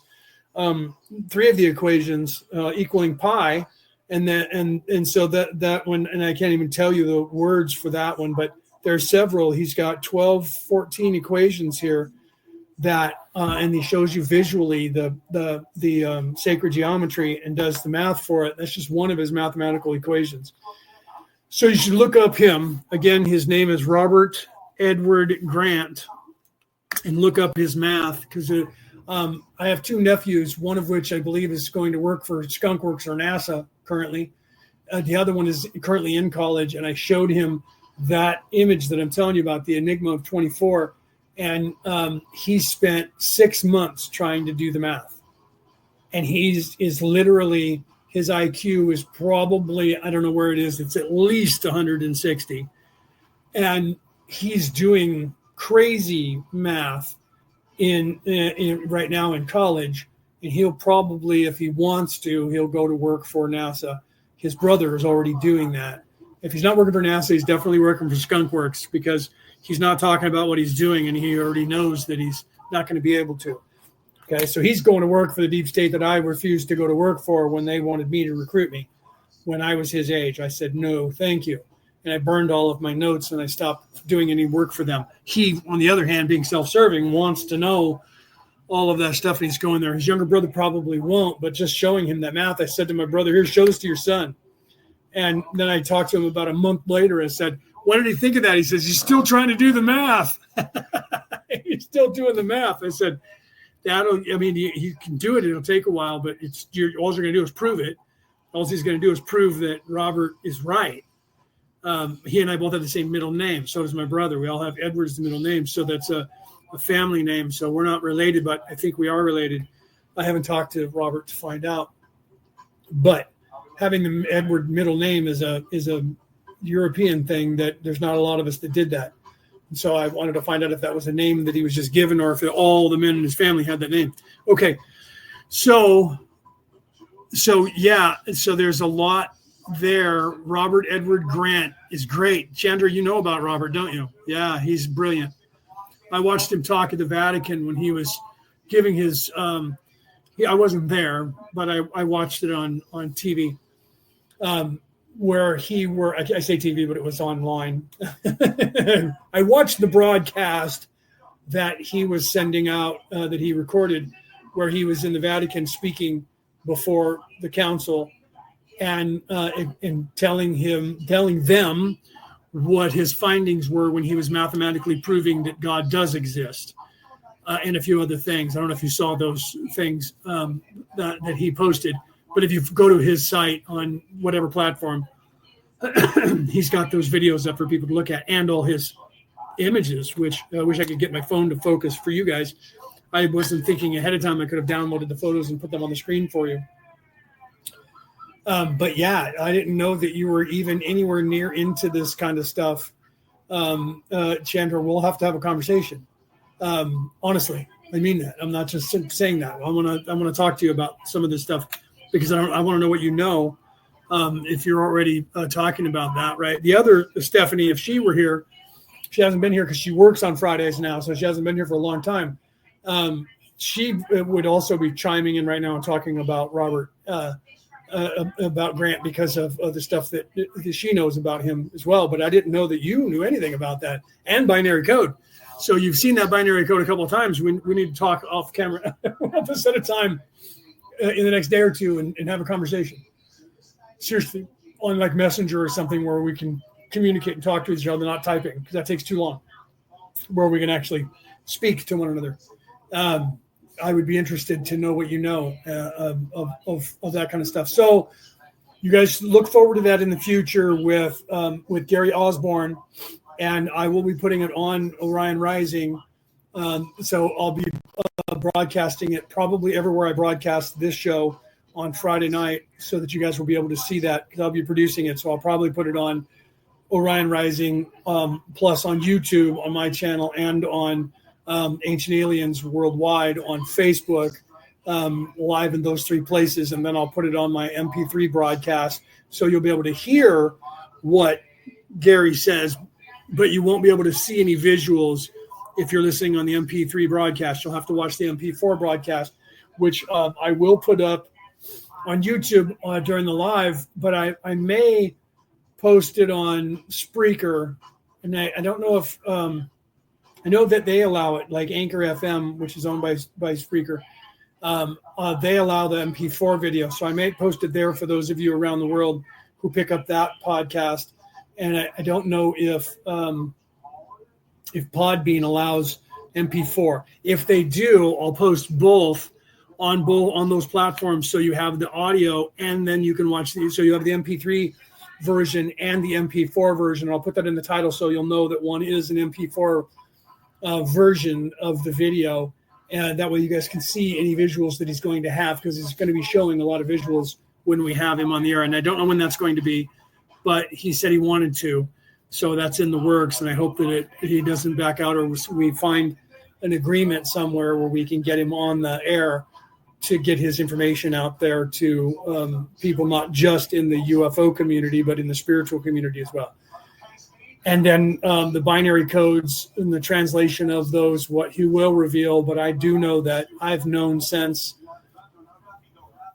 probably, I don't know, I think it was about 2005, the codes that what I mentioned that came out of that was High Brazil or Atlantis.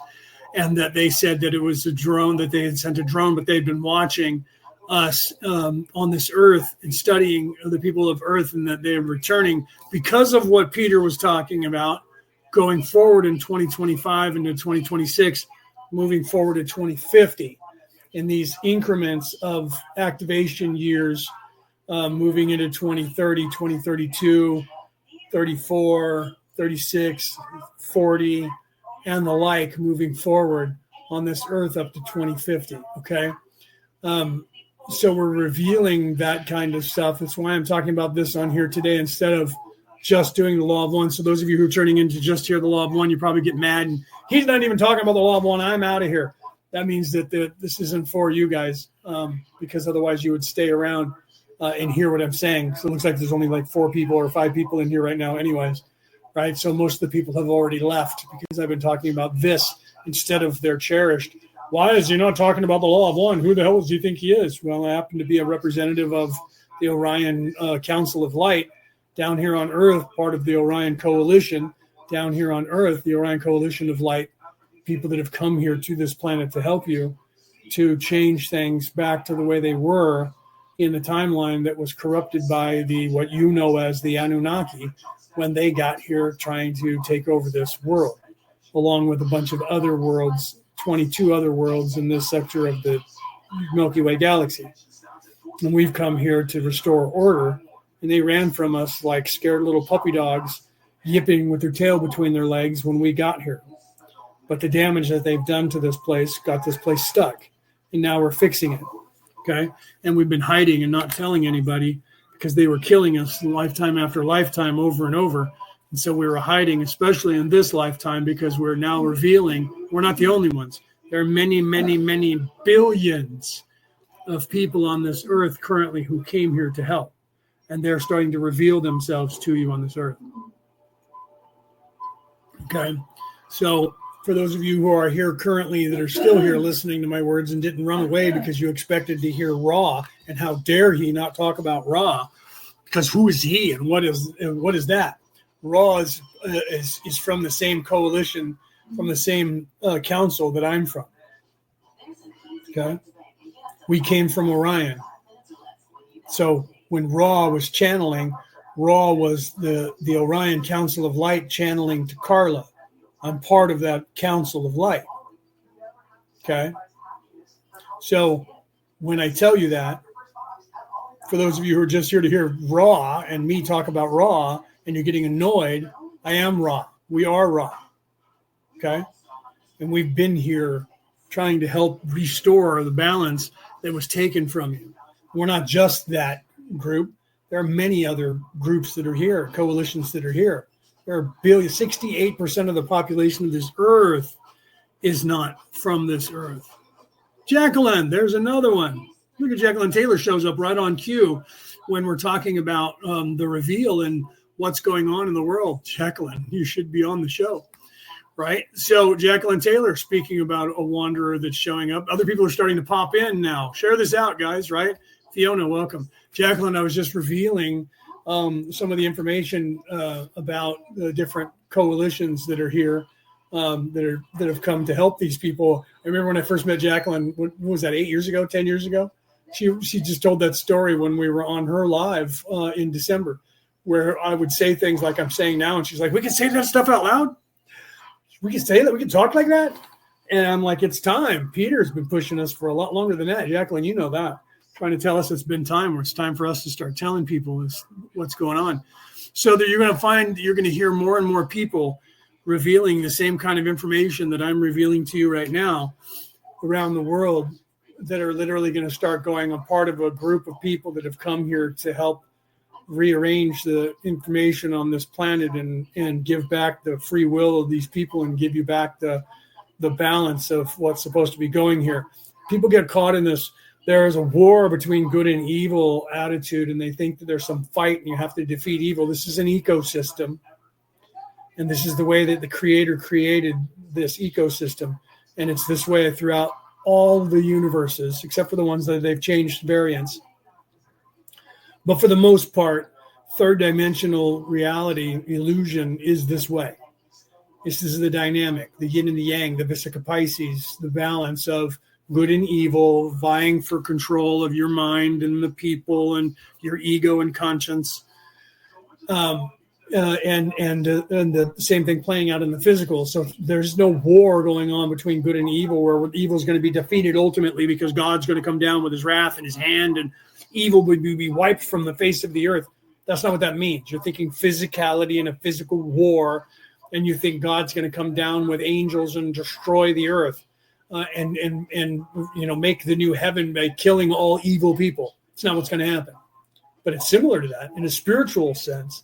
That's what's going to happen.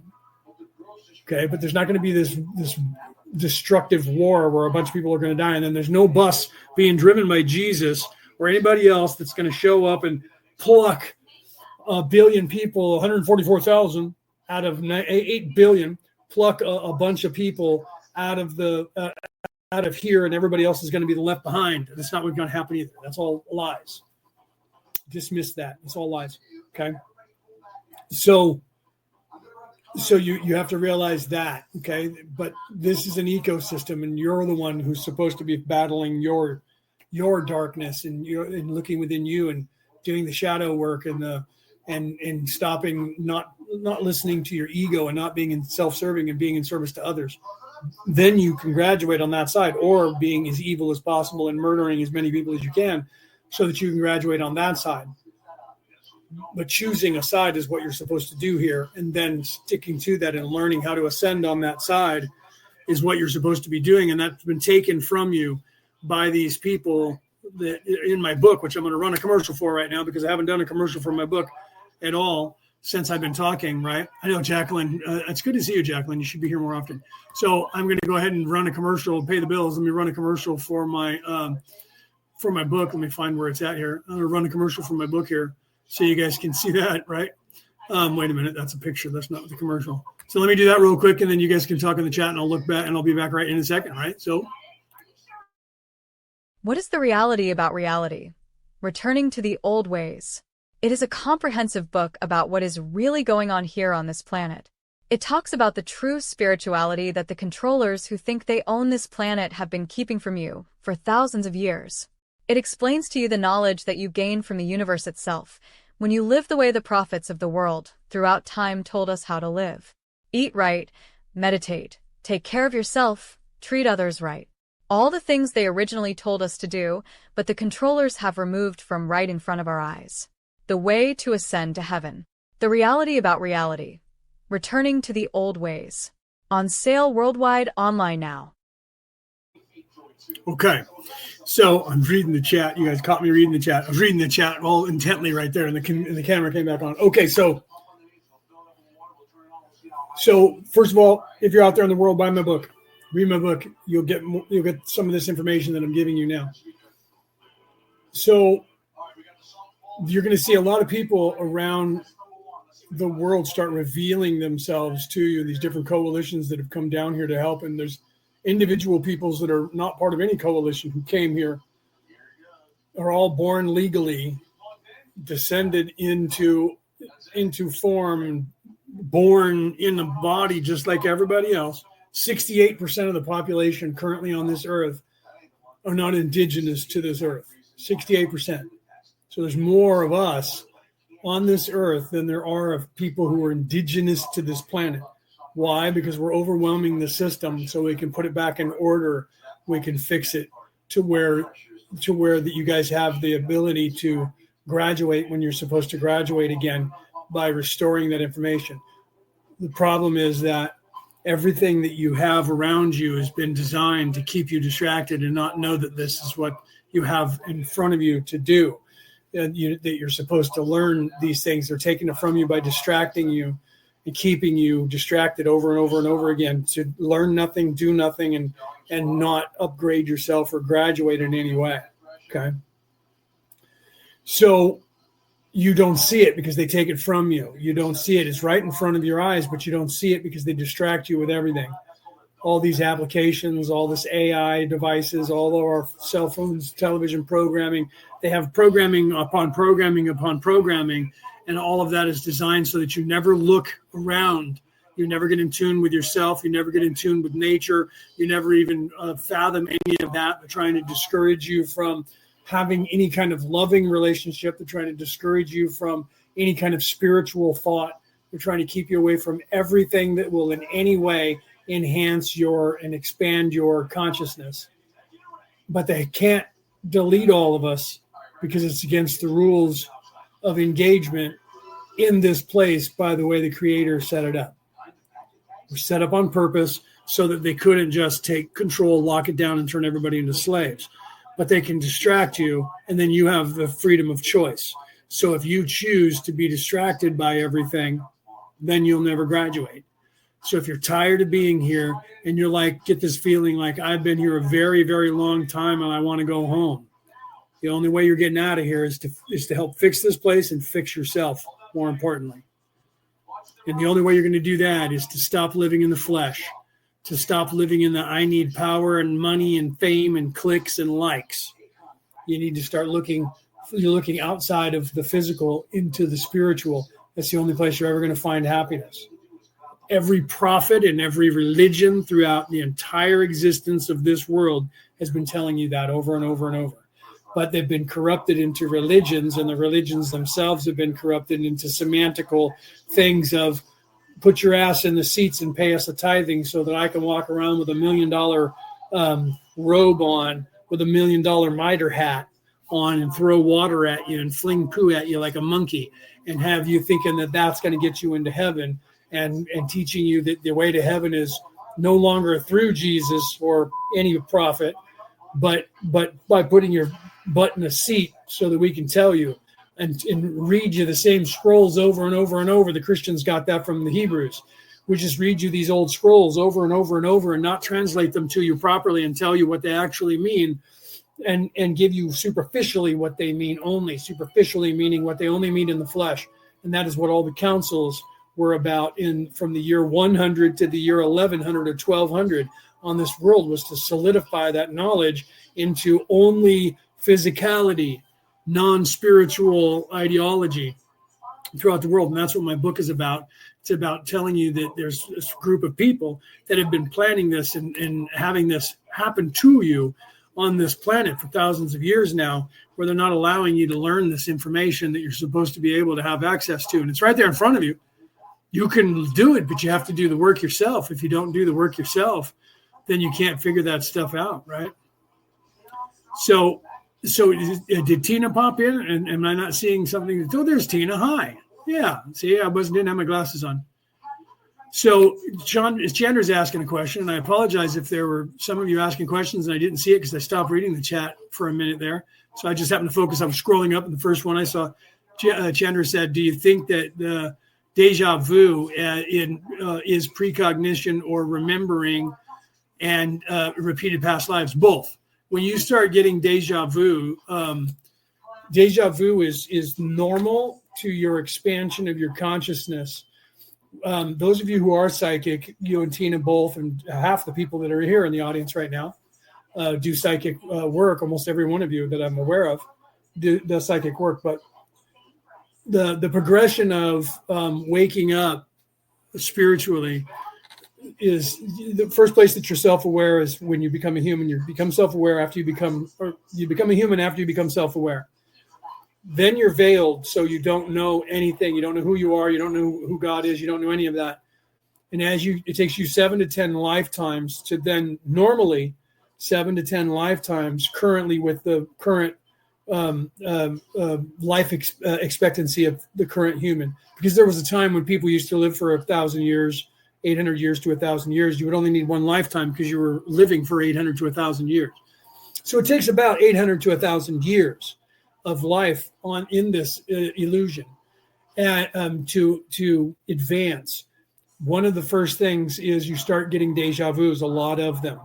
I tell people, and we've been teaching this for a long time, and I'm not saying we like I'm saying we as in me and many other people, teach you that if you're on a life path and you start having deja vus, a lot of them, that means you're on the right life path. And so because of what's happening to you, when you're on the right path, you start moving up in vibration to 4D and 5D, and that's outside of time. Time having a future, a present, and a past, present, future, separation, like we do here, only occurs on the third dimension. At first, second, and third. But they don't perceive it in the first and second dimension as much as we do in the third dimension. But trees, blades of grass, animals, they're first and second dimensional creatures. So they don't perceive time like we do. To perceive time means that you have to be self-aware. So they don't perceive time like we do. We perceive time because we're self-aware. So the time perception is only in third dimension, past, present, and future. Okay. So as you start getting deja vus, it's because you're moving closer to fourth density. More importantly, dimension is a physical place. Density is the place where your soul resides. That's where you actually reside. You don't reside inside this head, in this physical body. This is an avatar, like a drone, and you're plugged into it. Okay. And you're controlling it. But this place is designed to make you think this is real. It's not happening. It just thinks it's happening. Its design is to please you. Its design is to distract you. It's a test for baby souls. You're supposed to overcome this test, and that's the hardest thing that you're going to do. From this point on, it's pretty easy compared to what you go through here. So the Creator decided to make the hardest part the first part. So as you're getting deja vus, it means you're moving closer to the perception of now, of no time. When you're outside of, if you channel or spirit walk or astral project, you're in a place where time doesn't exist. You can instantaneously move thousands of miles and be there and remote view someone. You can instantaneously communicate with people on the other side or in another galaxy. Why is that? How is that possible that you can do that? Because you're not in the bodily constraints of this physical place. You're outside of time. So when you start, first thing you start getting is a lot of deja vus. If you can keep your life on that path, whatever your life shifts in your daily routines of things that are happening, to where you have a lot of deja vus happening over and over, even in dreams and things like that, then you're on the right path, because you're starting to perceive things without time. And we teach this when we start teaching you how to be aware of being in a dream without ruining the dream or exiting the dream state. And that's a lot of shamanistic training that you usually get from Native Americans, but depending on whether you have Druid or Wiccan background, European, older religion than Christianity or Hebrewism, involved in even some of the African religions that are older religions that were still teaching that, Egyptian as well, that are Greek, Roman, that are older than that are 5,000 years old or more. You get that kind of training still in the modern time. So then you start to learn the perception. Your perception determines your reality. And the deja vu is the first step, if you don't have any training, to that realization that I am something more. So first you're like, I think, therefore I am, then you're a human. And then your next perception is, I think that there is maybe a higher purpose or a higher being, and maybe I am something that's immortal, and that I'm not this physical body, and that I exist outside of this physical body. If this physical body dies, I continue. That's when you start getting deja vus, because it's expanding your consciousness. Then you start being able to perceive being outside of your body. The next step is being able to do that. Psychics already start doing that with the communication. So if you are prone to doing psychic readings, you're already aware of that, and that's where you're going. So you're aware of the Akashic record or the halls of Amente or the library or whatever you know it as, where the information is in the meeting place where you meet with your guides and your higher self and things like that. That's 5D thinking now. But some of the deja vus that you're getting, let me go down that point, because I'm sure you guys are asking questions and all, but I want to get to that because some of them are bleed over from other timelines, and some of them are perception of the future as well. Because when you're outside of time and you start perceiving everything as the now, there is no time, so everything's happening now. So the past, present, and future is now merged, and you're able to see timelines even down here. From that perspective, you'll start having a memory, precognitive, having a memory of something, events that haven't happened yet. Okay. Now you guys are talking about life paths, right? I'm a 33 life path. They don't even tell you those anymore. They've eradicated the 11, the 22, and the 33. If you go onto any site and calculate your life path number, if you're a 22, they're going to tell you you're a 4. If you're a 33, they're going to tell you you're a 6. If you're a 20, if you're an 11, they're going to tell you you're a 2. They don't tell you ascended master anymore because they don't want you to have the perception in your brain, the understanding of ascended master. Does that mean something higher than this place? No. Forget about that. You're just in this place and you have a life path number of that. Do you see what they're doing? So all websites now, when you go there and you calculate your number, none of them tell you about, in fact, that I can find in the last few years, tell you any more about a life path number 33, 22, or 11 and what those mean. They do reduce it to the lowest digit using Pythagorean theorem, and they just go 3 and 3 means 6. You have a life path number of 6. And then they give you all a bunch of mundane shit that has to do with your personal archetype in the physical body. So you have to be aware of that kind of stuff.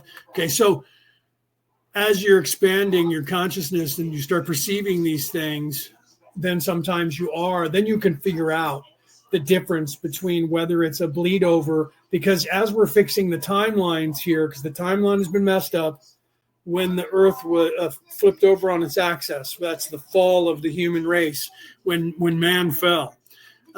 That's why we went from living 1,000 years to living for 20 or 30 years. And now we're up to the 80s, 60s, 70s, and 80s, depending on the country that you're in. Life expectancy is getting larger and bigger. Oh, we're eating better food. No, we're not. We're eating worse food now than we have, especially in the United States these days. They're poisoning us in this country. So if you're in somewhere where they've banned most of our food, good for you. We're trying to do that in this country now. We're focusing on that here and fixing this country because the food is killing the people and keeping their vibration low. So your expansion of your consciousness is starting to pull you in that direction, but there is some of the timeline was changed by these people that people know as the Anunnaki, that the timeline was changed here. And now our planet is off kilter because it flipped over on its axis and it's off kilter. It's not straight up and down where it's supposed to be. And there's a bunch of us that are here that are fixing the ley lines, the energy lines of this earth, and we're moving it back. And I'm going to announce this now. Peter knows this. Cassie knows this. Some of you know this, and I'm going to announce it now. If you know where the chakras are on the planet, all the planet's chakras, like, for instance, Rick knows. He works at Uluru there in Australia. And those of you who are Australian know what I'm talking about. Uluru is the sacral chakra of the earth. Okay. And then you have the third eye chakra and the heart chakra. Is it? The heart chakra is in where Stonehenge is. Newgrange to the east of west of Stonehenge is where the third eye chakra currently is. The third eye chakra is going to move between now and 2050. But I haven't really talked to people to find out the exact date that it's going to move. It's going to move back to the Himalayas, from what I can gather, back to the Himalayan mountains coming up. The third eye chakra is the only chakra that's not permanent on this earth that moves on this planet. All other chakras are dedicated. I am living less than 200 miles, about 120 miles from the red ray root chakra, which is Mount Shasta here in the state of California. Okay, that's where I'm living currently. I'm just south of that by maybe 120 miles. I haven't looked it up, but it's not very far away from me. I'm living in Sacramento. You can look that up on the map. I'm just outside of Sacramento, 5 miles outside of downtown Sacramento, the state capital for California, Mount Shasta, Uluru. So they're all over the planet. And one of the the third eye chakra moves, and it moved. I don't know how many years ago now. Peter, you might remember that, what year that was that it moved.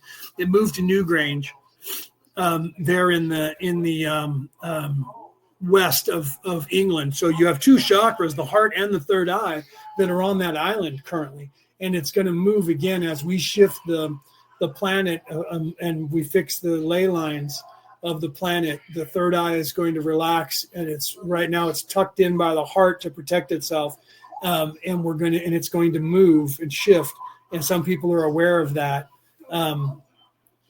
Newgrange is Ireland. Is that what it is? Okay, so it is west, right? So it's not actually on the island of England. It's in Ireland. I wasn't aware of that. I apologize. Newgrange is in Ireland. Newgrange is shifting under 36 December 2025, and Stonehenge is shifting 3 days before. Okay, see, so all right, so Peter is saying that he was saying that he says 36th of December, so I think you're saying the 26th, and it's coming through translating your Irish wrong to English there. So we're looking at this year in December, that we're going to have the chakra move. Okay, so things are shifting, and it's because we're fixing this, and the timelines shift.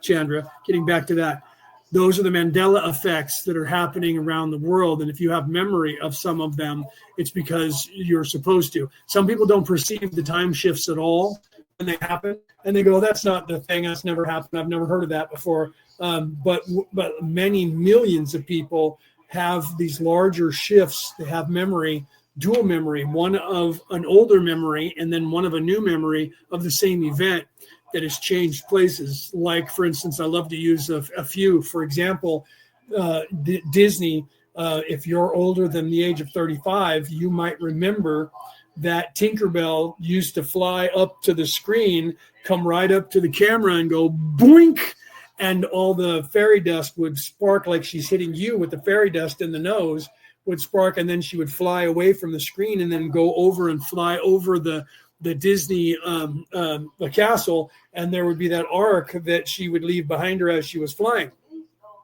That no longer exists in this timeline, and you can't find it anywhere on any video, and Disney says that never happened. We never did that. There are literally millions of people on this earth that have that memory of a time back in the 70s, 80s, and into the early 90s where that happened on their opening credits to movies, videos, and their television show.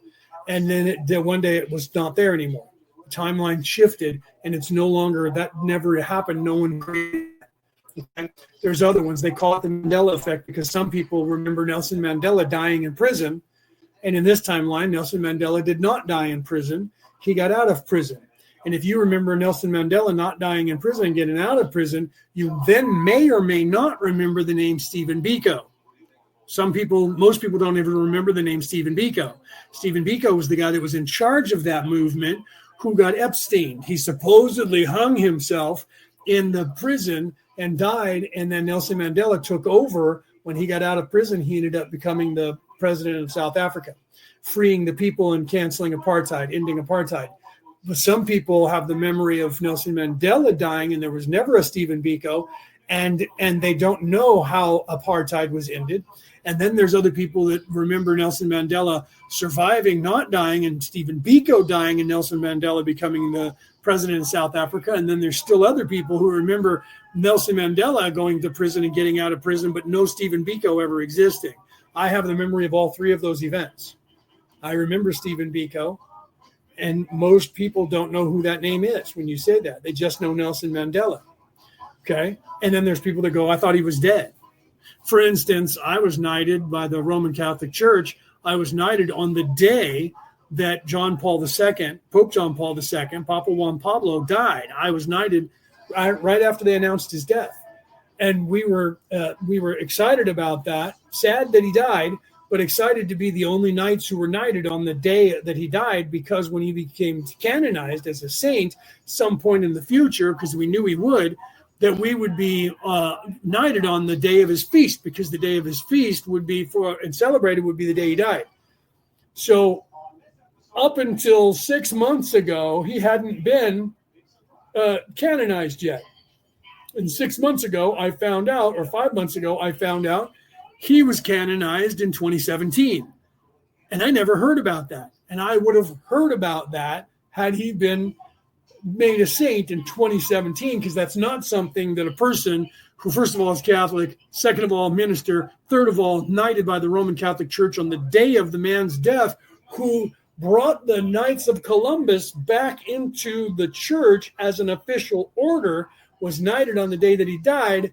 Those of us who were knighted on that day were waiting, watching the calendar and the vote to find out when John Paul II was going to be canonized, and he wasn't canonized. And then one day he had been canonized 8 years ago.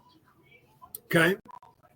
So, or whatever that is, 2024, 3210987. Yeah, I was right. 7 years ago, he had been canonized.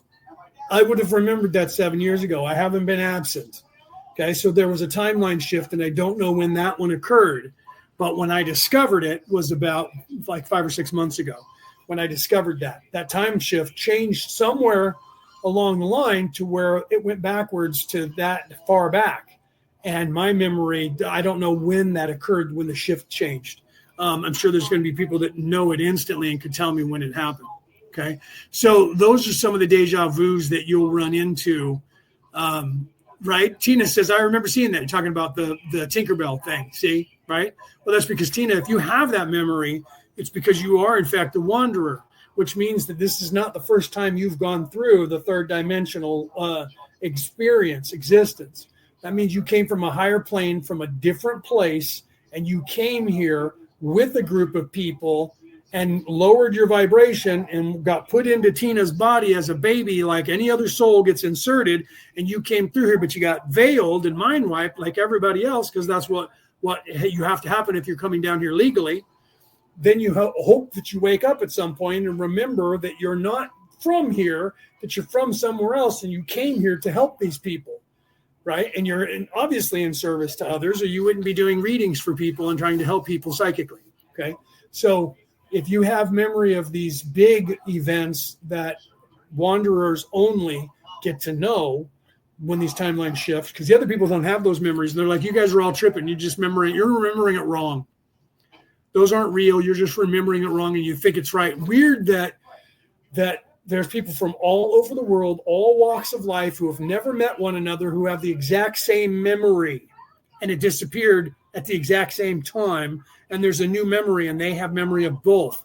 And only a certain group of people on the earth have those memories when they shift. That's because you're supposed to, because you're not locked into this matrix, because you're not from this matrix. You're from a higher plane, and you've come back down here to help people, and you were born legally in a body, and you own this body, but this isn't you going through this for the first time. You're not even in the first life or second or third or fourth or fifth or sixth or seventh or eighth or ninth or 10th. You've already gone through this entire scenario a long, long time ago in a galaxy far, far away, and you ended up here to help these people, and that's why you have these memories of these time shifts. And people will try to tell you, it must be CERN. It's the evil government. They're scared shitless. They don't know what's going on, and they wish they could do it. They have no idea. And so they're just like, oh, no, yeah, oh, yeah, that's us, yeah. Because we went to the moon, too, right? So you have to realize that's why you have those memories. So, Chandra, to get back on your question, I'm sure you guys have already fired about 8 questions at me since then. Some of the deja vus are all of those things that I mentioned to you. Some are because you're on the right track. Some are past life regression memories. Some are future life bleeding into, because you're moving into the now, and you're starting to perceive things as now. So you're getting precognitive things as well. So you just have to realize that and go ahead and let it expand your consciousness anymore. And do you think people's life path numbers have to do with it? Because yours is a 1, which means you're probably, I don't know what, I'd have to do the math. If you're a 1, it just depends. But yes, everything that you design, first of all, you design all of this. None of this is happening to you. All of this is happening for you. So your name, your first name, middle name, last name, every bit of when you were born, the day you were born, the time you were born, the month you were born, including what country you were born in, to what parents that you were born, you design all of that. Okay? It's not just serendipitous, it's a synchronicity that you designed into your life on purpose so that you would become who you are, have the abilities that you have spiritually, psychically, so that you could do the things that you chose to do and learn the things. You decide everything that happens to you in your life, or you leave open randomity to allow things happen to you. But most of the time, everybody programs their life pretty much into this matrix before they get here. And the things that you want to learn in this matrix will give them to you over and over, present them to you in your life until you see them and learn from them the thing that you wanted to learn. Why is it that everybody around me keeps dying? All my friends are dying and everybody keeps dying. It seems like everybody I know is dying because something about the death of someone you care about is a lesson that you wanted to learn. And because you're not getting that lesson, this matrix keeps having people die around you. Okay? And those people were going to die anyways, but you wouldn't have noticed it or it wouldn't have affected you the way it did, right? You hear about friends that die and you go, well, that sucks. And that's about it. But if you didn't learn that lesson of that loss, every loss is going to be accentuated and you're going to be freaked out about it. Every cat I have dies, every plant I have dies, something like that. You're supposed to learn those lessons and you're not seeing them. So this matrix just keeps giving it to you at every opportunity that it can. Because as you designed it, you told the matrix that you wanted to learn that lesson, and the matrix is trying to give you opportunity to learn that lesson over and over in your lifetime. All lessons are that way. This place is designed by you. You control it. So if you want those things to stop, you have to stop and look and go, what am I supposed to get out of this? Am I not grieving? You got to look at those things. And that's the shadow work that Jung talked about, that you have to look within yourself and say, I have to do this, right? I have to learn this so that it'll stop occurring in my life. And as you go through those life lessons and you learn them, then you realize that your life gets easier because you learn the lessons. And once you learn the lessons for each lifetime, then you have nothing left to learn. And it's just fun and games from that point. So if you get all that learning out as fast as you can in your life gets easier for you because now it's bonus stuff that you might have programmed or you don't have anything left to learn. And then all of a sudden you're like, life's a dream, dude. I'm just kicking back and loving life. And you see people like that all the time. You're like, how can they live like that? Because that means that they learned everything that they set down to learn in that lifetime. And now they got nothing to do but party and have fun and eat food and enjoy life because there's no more strife in their life that they set down to learn for themselves. It's only the good things that are left now.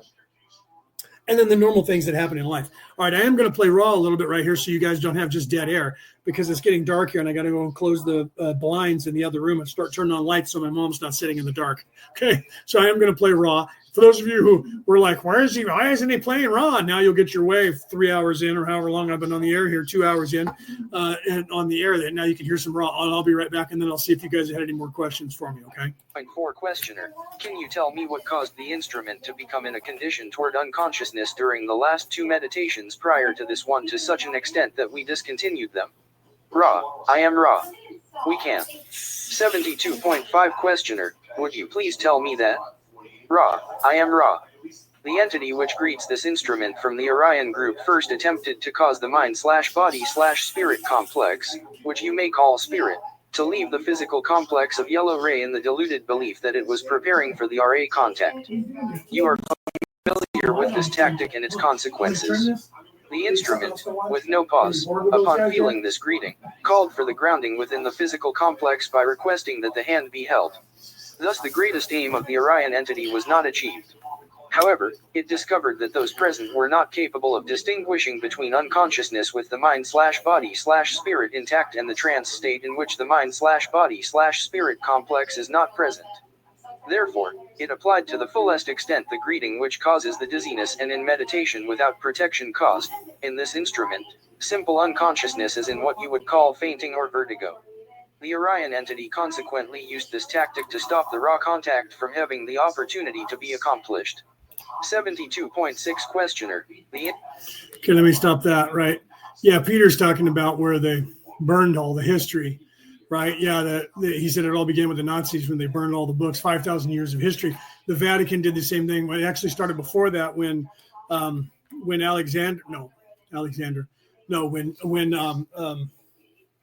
Julius Caesar burned Alexandria. I was saying Alexander because of Alexandria. When the library at Alexandria, so we're back in the Roman days, they burned all of the history of the world and they took it, and that's what he's talking about, referring to the Vatican stealing it. But then the Germans did the same thing, and they burned all of the history that they could find. They only had the Vatican archives with history.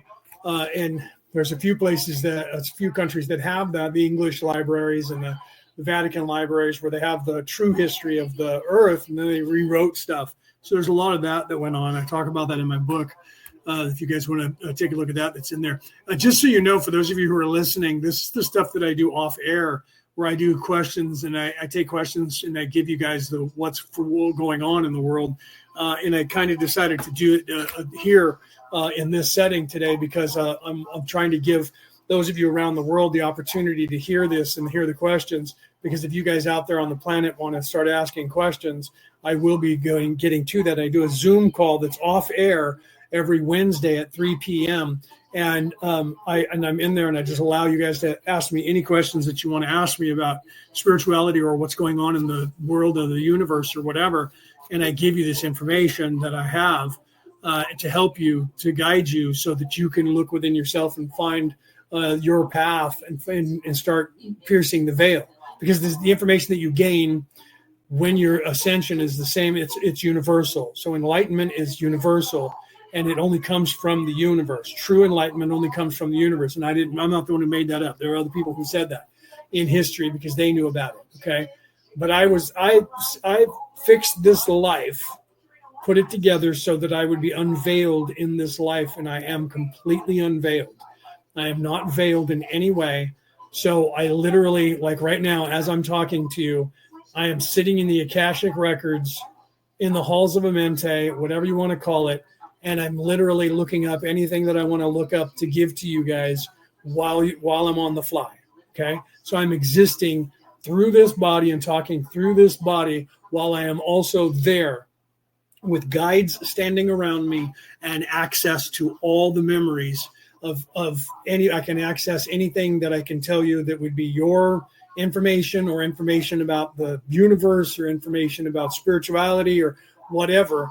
And I do this for people off air in case you want to ask questions or about things that you don't want people to hear about or know about. But I'm also going to start doing it live for people to be able to answer questions. And so I'm starting to do that here in this platform on my Orion Rising show so that I can get that information out to the world for those of you that are listening. And I probably should have announced this at the beginning of the episode, and I'll probably do that next time so that people get that idea instead of having to listen 2 hours and 13 minutes into before they understood what I was doing. Okay, because I am going to start going and doing that live. Cassie also does this when sometimes she's on the Zoom with me. And she's going to be in the future doing her own. She's already starting to do her own calls. They did one last night. Cassie was on there. Some of the calls are right now. We're some of them we're just playing in and we're laughing. And we did that on the Zoom call on Wednesday where we just hung out afterwards after a couple hours and we were all laughing and having a good time and just relaxing in there and communicating. And they did that again the other night for a couple of hours, but we're also having intensive conversations with smaller groups of people, 1, 2, 3, and 4 of us. Sometimes just me one-on-one with people, and Cassie one-on-one with people, and Ray has now done that where she's done it with 3 or 4 people, and sometimes in tandem. And we're starting to do this more and more. Peter, which is another reason why I wanted to talk to you about what's going on. Not that you have to do that, but that I need to make you aware of what we're doing and what we're starting to do and transitioning into. So that's why I said if you guys want to ask questions. And Jacqueline does the same thing. She's still here too, right? So Jacqueline's still here, right? And she's doing this. She does the same thing. And I don't know if you still do Zoom calls, but you were doing that for a long time. Where Jacqueline Taylor, who's in the audience right now, were also doing those things and asking questions. She popped in a couple of times for the one I do on Wednesday, and was talking to the people there too, right? So I don't know if because there's people all over the world that do this, okay? And it was that Francesca. Is that how you say that? Welcome, Francesca. So like I said, if you guys have any questions, let me know, because in this episode tonight, instead of doing a lot about the law of one, I felt that it was time to start revealing that information to you guys out there. So if you have any questions about anything we've been talking about, or any questions about spirituality, type them in the chat and I'll answer them for you. Otherwise, I'll just continue to start telling you the stuff that's going on, right?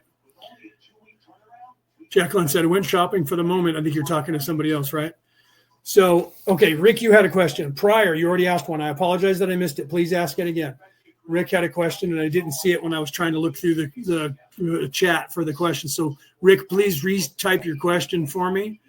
And anybody else that I happen to miss, please retype your question now, because I didn't see it, and I'm trying to go back. Oh, well, there it is. Simple question. Rick said, simple question.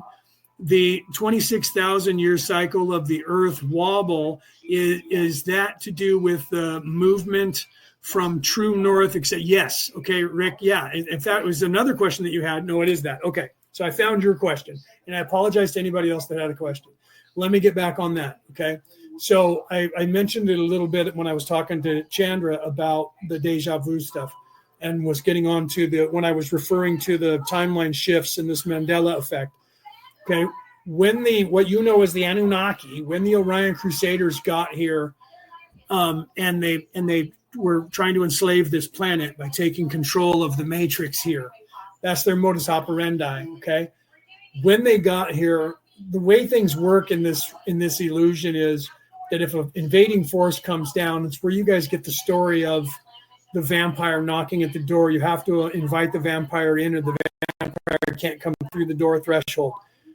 That is a metaphor for invading forces. If an invading force comes down in force, all of the people of the invading body that they're invading will realign against them. So even if there's people that own most of the planet that are evil, they'll realign to defend their planet. That's what they're basing their idea on, with that false flag alien invasion narrative that I was talking about an hour ago. Is on that narrative. That's the way it works. So if you want to invade a place and you don't want the entire population of the planet to turn against you, you can't let them know that you're invading them. So what they do is they come up with some story. There's an alien invasion and we're here to defend you. There's these evil people that have enslaved you and we're here to help you. But you have to let us come down to earth. And once you do that, you're letting the vampire come in the door. They get boots on the ground behind the scenes. No one else knows about it. And they've usurped the free will of the people. And then they have access, because in this place, if they come from a higher plane of existence, and this is why the Orion Crusaders, the Anunnaki, don't just invade in third dimension. They invade in fourth and fifth dimension, so that they have beings that are outside of this space-time continuum of the separation of space-time being past, present, and future, being separated the way it is here. Doesn't exist outside of the third dimension. So when they get boots on the ground, that allows them access to this dimension, and then they have people that are outside of time then are capable of coming to Earth and being born in a body, and then they have to have a past. When you get here and you get a separation of time, past, present, and future, that means you have access to that. If you're consciously aware, you can affect things in your past, because you have to have a past here. So when you come down here now, you have access to the past and the future, and you go backwards in time and you change things. That's what they did here, and it caused the planet, and you hear about the Atlanteans messing with the 3, 6, and 9, and the Earth flipped over on its axis because they stopped the Earth from turning, and the mantle, the molten mantle kept flowing around the core, and that shifted the planet, the crust out here that we are. It kept moving when the planet wasn't turning anymore. So if the planet is turning and we're sitting on the planet and it's turning, and that's what's happening to us right now, okay? If the center of the planet stops turning, everything else sloshes and continues to turn. That's what happened, and it causes devastation on the earth when that happens, and that's what caused the flood and caused the fall of the human race. And so the earth itself when they tried to start it up, the spin caused the Earth to then flip over on its axis and then flipped back up, and it was wobbling like this back and forth like a top as it's coming to a rest.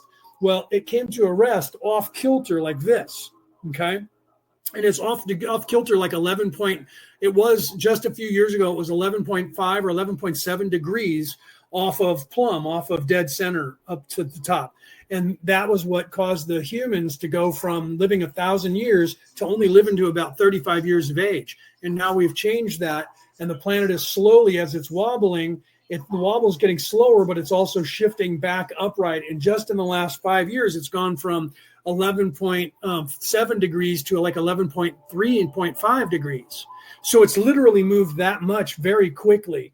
And that timeline is when we're fixing that, changed the past, changed the timeline, and time changed here. The history of this earth changed here. But the people who are indigenous here never noticed that because they're asleep completely. So their perception is just what's going on. So they have no perception of time shifting. And only those people that were awake enough at that moment remembered it. And that's why there's stories the Romans have and the Greeks have of a time before the moon was here and then the moon is here. And that there was an entire species of people or a village or country in different areas around the earth that were very spiritual, who wrote down that this big disaster happened and there was no moon here around the earth. And then one day it was towed here, moved here, and put into place. And that history is still here for people to find. I researched it and actually found it when I heard that story. There's history where people were perceiving that. And I've also found where the perception of the destruction. We have the stories of Atlantis. That caused the earth to be off kilter and changed the timeline, and the wobble that we have, right? The wobble that we have now is and you're looking at a 26,000 year. It was actually less ago to that. Well, it was about that when the perception is further back. The perception is, because you're saying 26,000 year cycle of the earth wobble. And that the perception is, by our accounts in history, it goes back 128,000 years. And then there's another perception change at the 77,000 year mark. And there's another perception at the 26,000 year mark. The big round and the little round by the Mayan calendar and the Incan calendar, or the Mayan calendar, is 3,600 and some odd years for the little round, and the big round is double that or triple that. So that one is the 18 to 26,000 year mark that they were talking about. But that has to do with the weird thing, the weirding, what we call quantum weirdness of our perception of time. As we're fixing that, the perception of when that thing changed is changing. So those people, so you're going to see that. That's just like, if you go back when I was a kid, I'm 57. If you go back when I was a kid at 10 years old, all of the world believed that we were only 3,000 years old, the human race on this earth. When I was a boy, we did not live more than 3,000 years ago. There were no humans. And then by the time I would say I was 8, by the time I was 16, it was, well, we might have been around for 5,000 years. And then by the time I was 18 or 20, it was maybe we've been around for 10,000 years.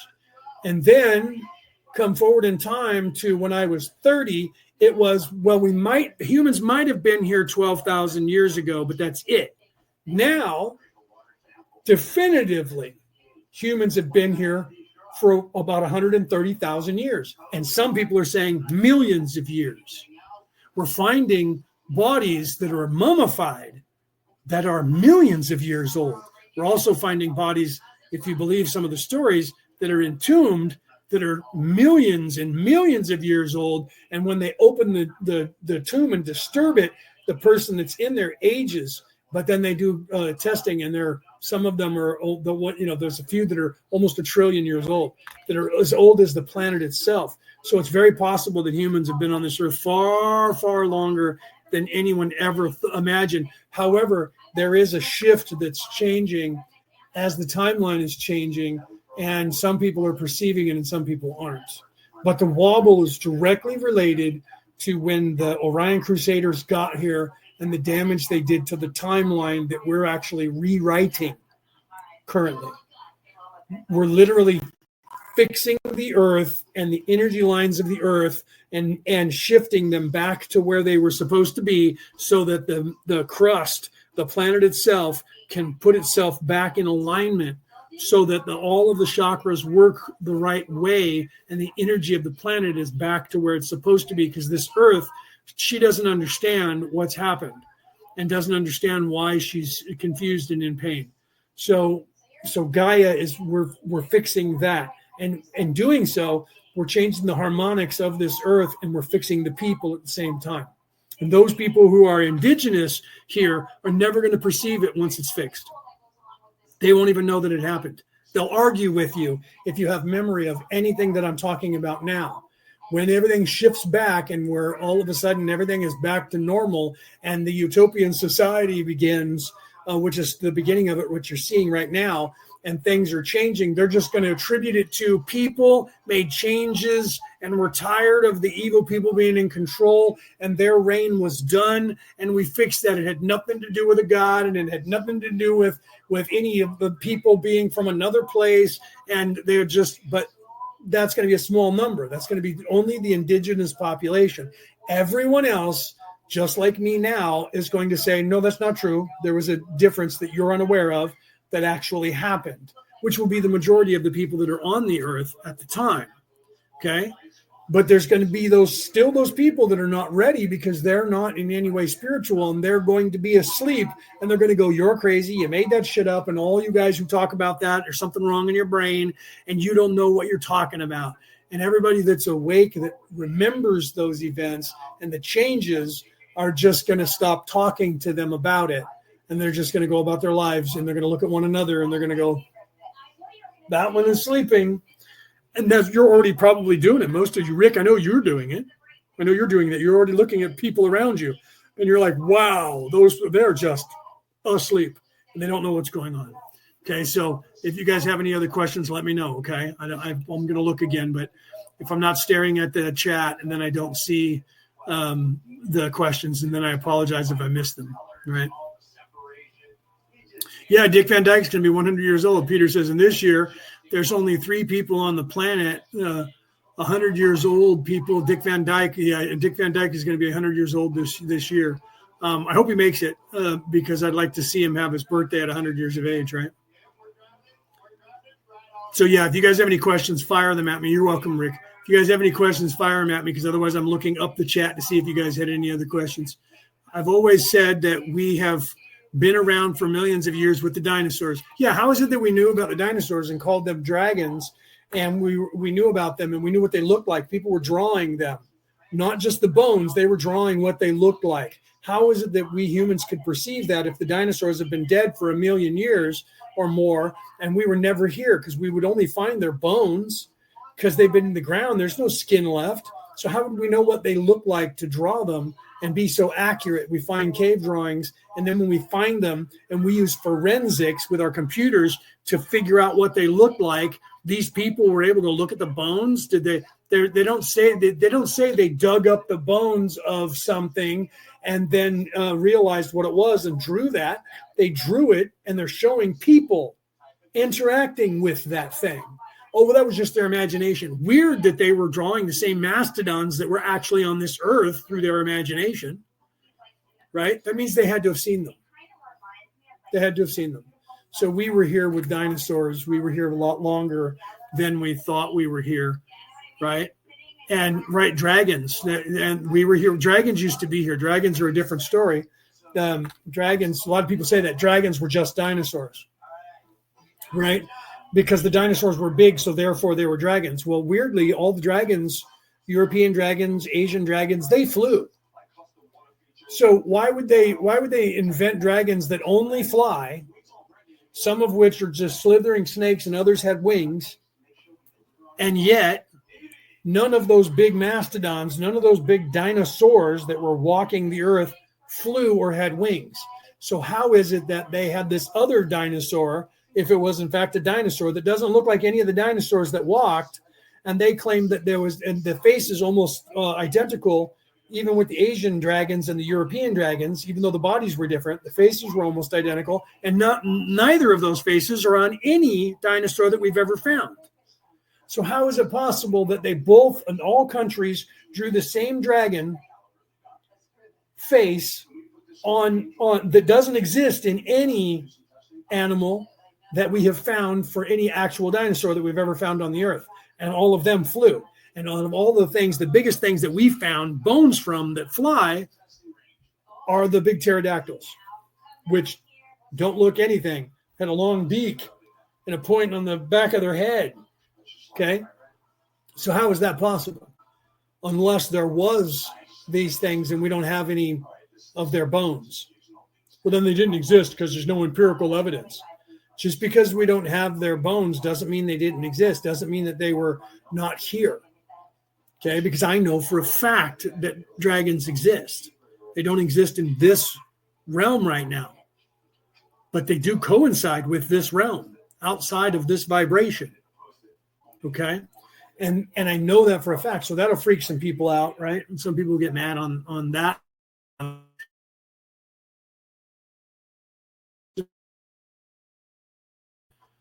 At the same time, my screen just recycled because my Wi-Fi just dipped down. So I apologize. It means I'm saying something. I'll have to get off that topic, right, for a second there. So yeah, if you guys have any questions, so I believe the humans were here and walked with the dinosaurs as well, Penny. I believe that they were, and they've been here for a very long time. So if you guys have any other questions, I'm going to scroll up and see if I missed anybody's question. Because I don't want to miss anybody's question and have somebody get mad at me and go, you didn't tell my question. I had a question and I was trying to talk to you and you were ignoring me, man. But otherwise, if you have questions, ask them, right? I'm going back 30 minutes ago, and Chandra said the DNA change on Ancestry, right? The DNA change on Ancestry.com is my first personal Mandela effect. Yeah, right. Was that you and I that talked about that?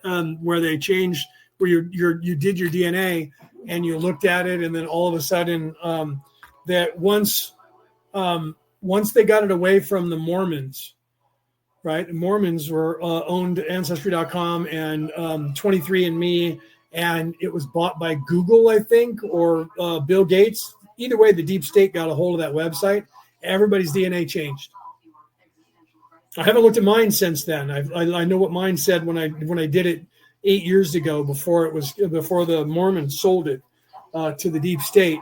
But now that the deep state owns it, now that the swamp owns it, and the oligarchs who control the narrative here, now all of a sudden you have a completely different background in your DNA than you did before. And you're not the first person to tell me that. When I looked at my DNA recently, and all of a sudden I have other races in me I never had before, and they're eradicating. If you didn't have any African DNA, you would probably do now. I bet I do too. They're all of a sudden eradicating any person on this earth that can say they don't have African DNA, because they don't want the DNA that doesn't have African DNA to exist, because we are their enemies. But we're just a representation. The way that works, by the way. Let me get on that.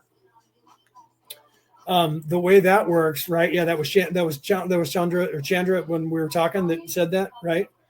That was you and her that talked about her and I that talked about that. Okay, so I talked to so many people, I wasn't sure if that was her that I talked to or someone else that I was talking to, but it was her that was doing that. So, because obviously it must have been on a Wednesday, and you were there with Penny because you know about the conversation. Thank you.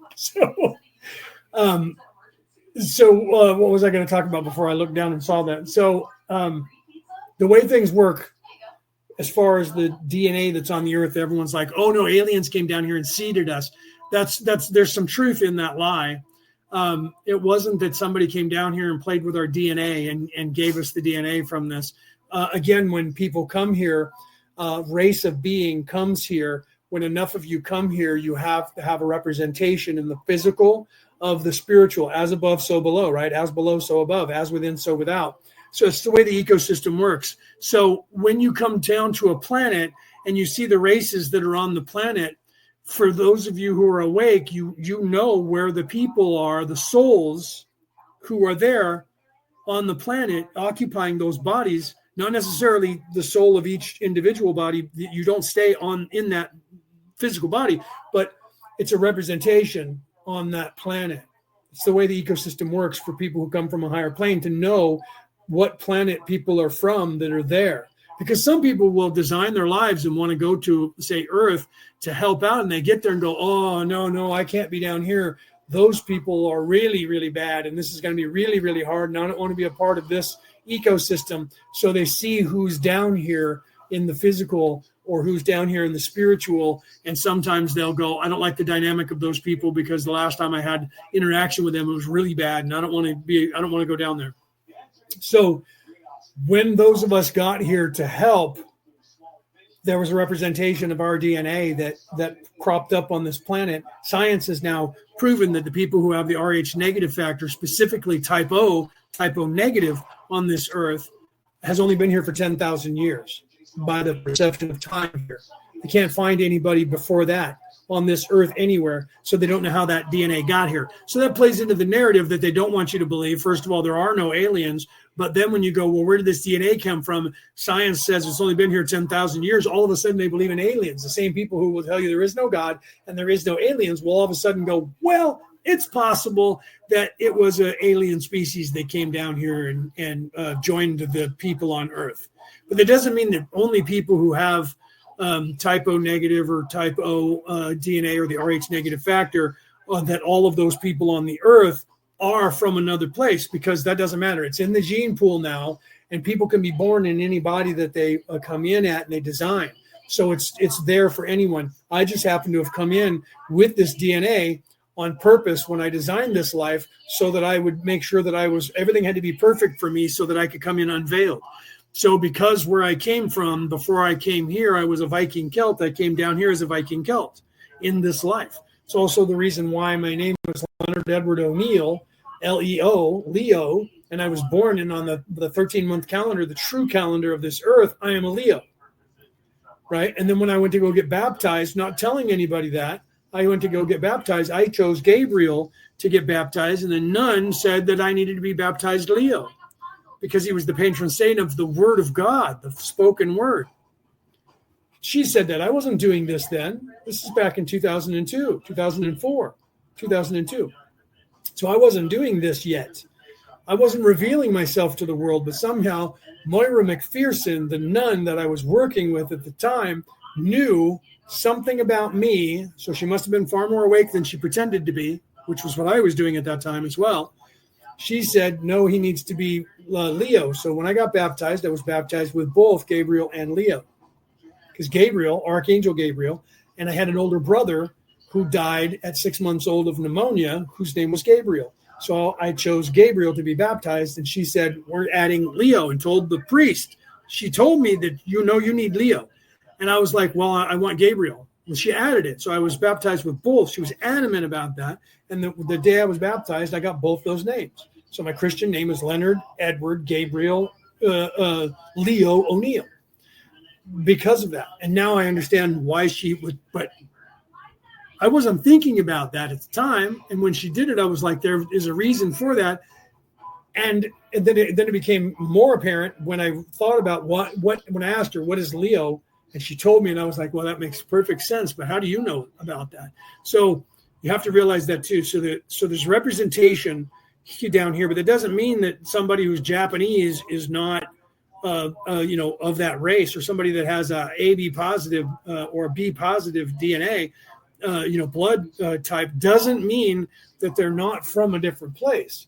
It just means that whatever you designed for you to be, whatever body you designed for yourself to be in this life, is what you designed yourself to be in the pain body, to have the experience that you're having, good or bad. So if you have horrible arthritis, I do. If you have autoimmune issues, if you have all these things that are going on in your life, and you're just like, oh my God, this is just a hideous life.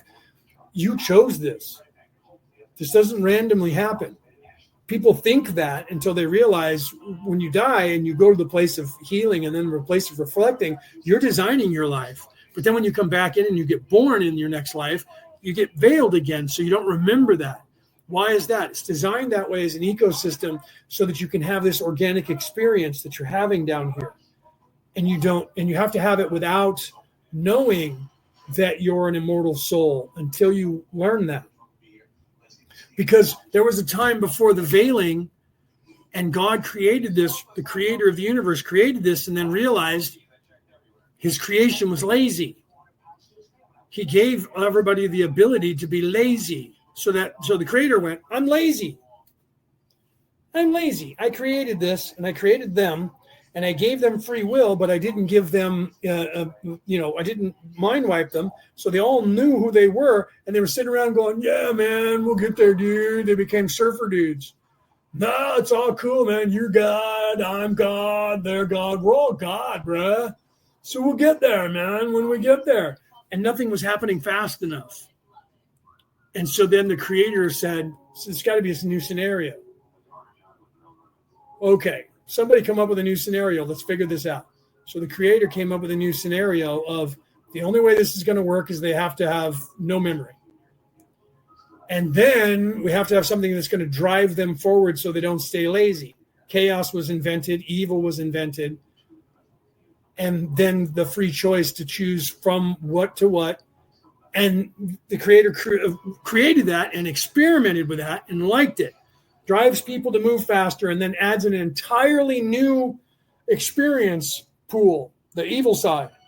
So it's doubled the amount of experiences that everyone can have and then put us all together and gave us free will. And then we're adding to our lives and changing our lives every second of every day. And that's the ecosystem that is the yin and the yang. That is the ecosystem that is the Vesica Pisces. That is this place. There is no right and wrong. There just is experience. Okay? Because your immortal soul isn't affected by what goes on down here. It is, but not to the extent that, you're not going to die from it. But you can be injured and you would have to have some healing. That happens. That's normal. That's expected. Okay? So I don't know if that makes any sense to you guys out there on the planet listening to me, but that's the long and short of things. I'm going to do a commercial again. Right? Got to pay the bills. Commercial for my book. Coming right up. Wait a minute. I'm in the wrong place for that. Should I do the short one this time? No, I'm going to do the long one again. What is the reality about reality? Returning to the old ways. It is a comprehensive book about what is really going on here on this planet. It talks about the true spirituality that the controllers who think they own this planet have been keeping from you for thousands of years. It explains to you the knowledge that you gain from the universe itself when you live the way the prophets of the world throughout time told us how to live. Eat right, meditate, take care of yourself, treat others right. All the things they originally told us to do, but the controllers have removed from right in front of our eyes. The way to ascend to heaven. The reality about reality. Returning to the old ways. On sale worldwide online now. Right, Penny. They want to charge you money for that. I went through that too. Penny said, funny, the doctors won't tell me my blood type. They just say I'm Rh negative. They won't tell you your blood type because they want to charge you money for it. They know it. That's why they know that you're Rh negative.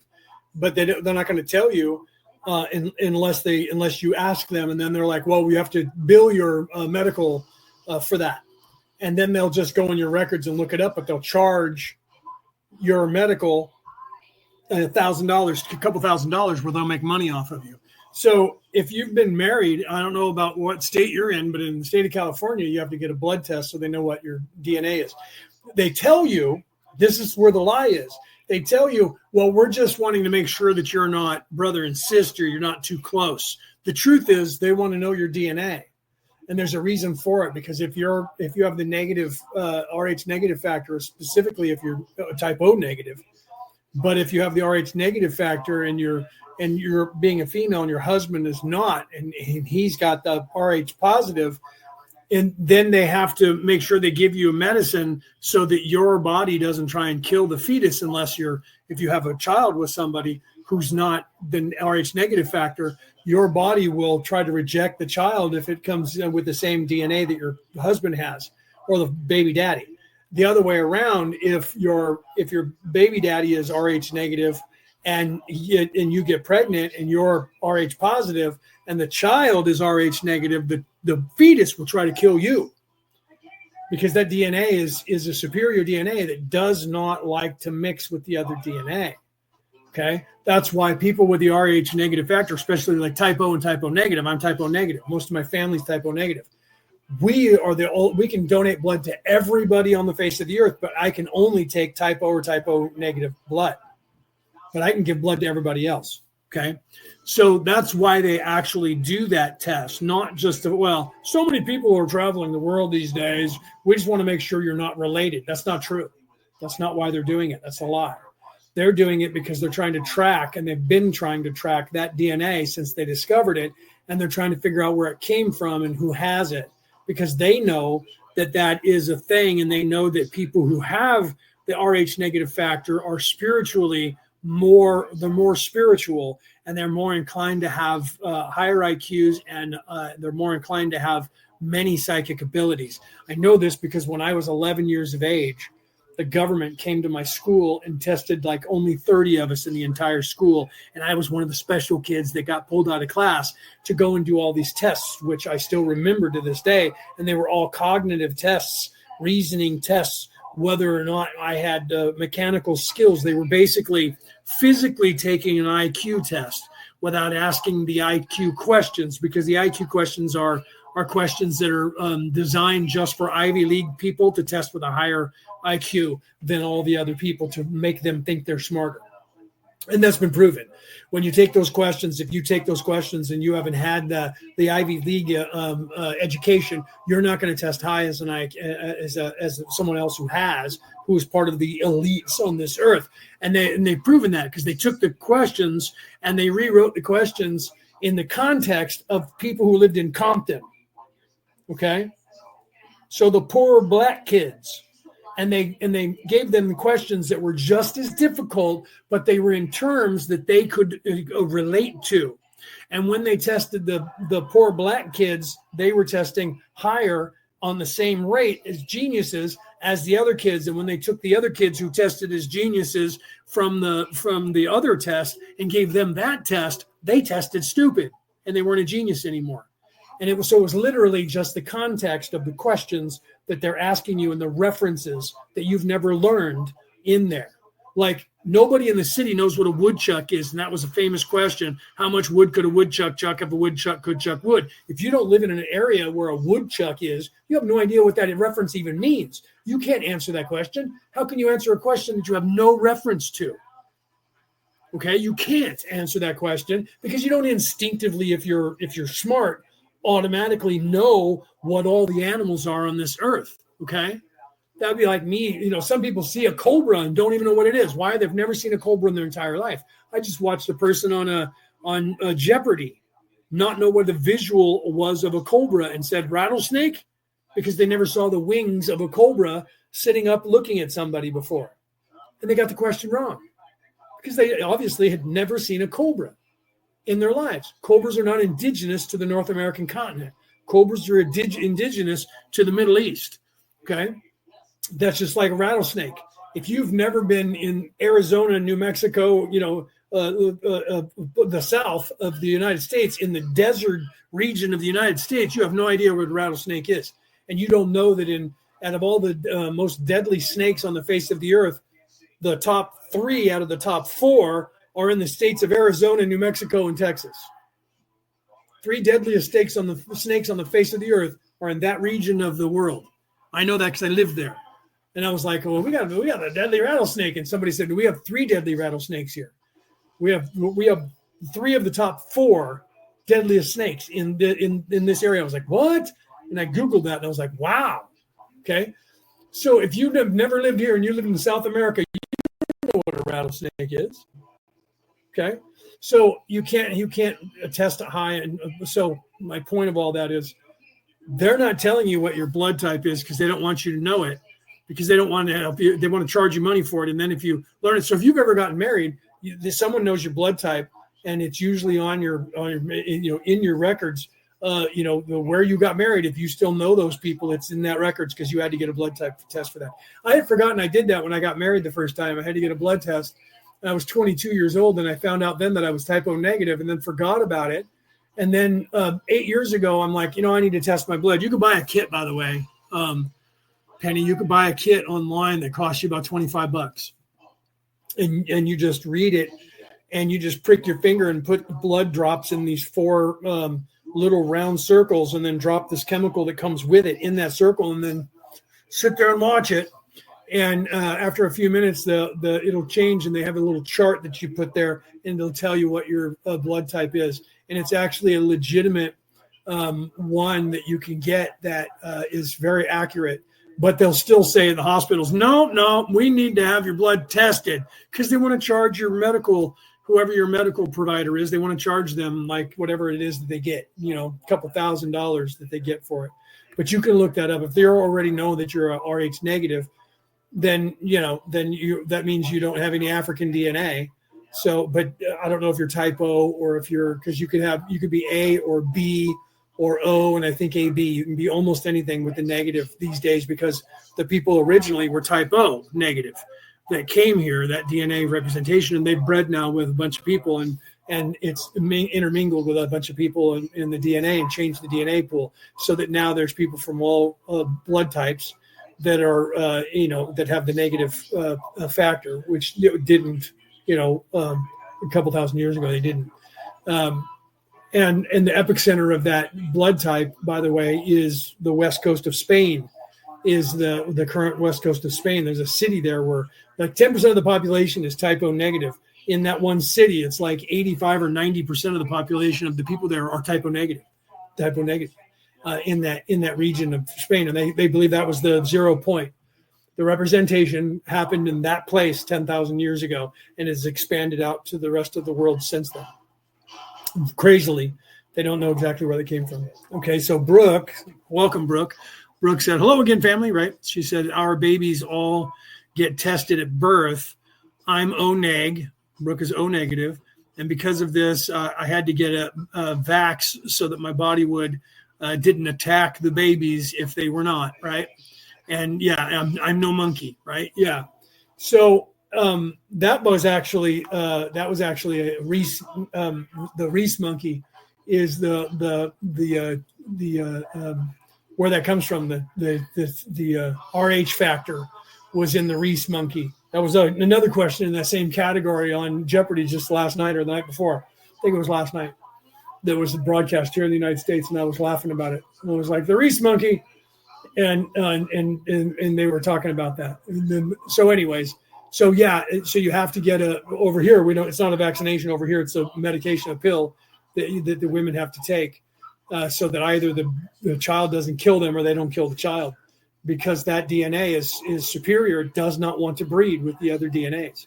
Doesn't want to work with it, but it can be the blood donor. It can be the universal donor of blood, type O negative. You're the universal donor. And here's the thing, okay?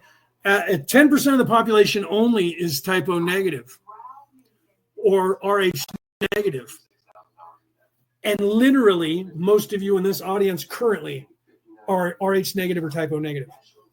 And I talked about this on Wednesday, off air.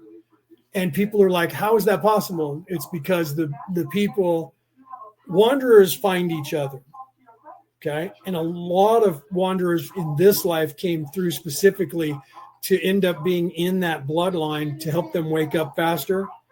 So I know more people that are spiritual that are Rh negative factor than I do that are not. But that doesn't mean it's exclusive. Like Peter Coyle, if he's still here, I think he's B positive. He can tell you what he is. Right. But I know for a fact that the soul in that body is a wanderer. Okay. I know that for a fact. And I know that he and I have been together in many, many, many lifetimes, many off of world before we came here. Okay. We came here together and we've been in other planets, fought wars together in other planets. Okay. So, but weirdly, they also say that people who are genetically of that gene pool tend to be more expansive and more psychic than any other species, any other race on this earth.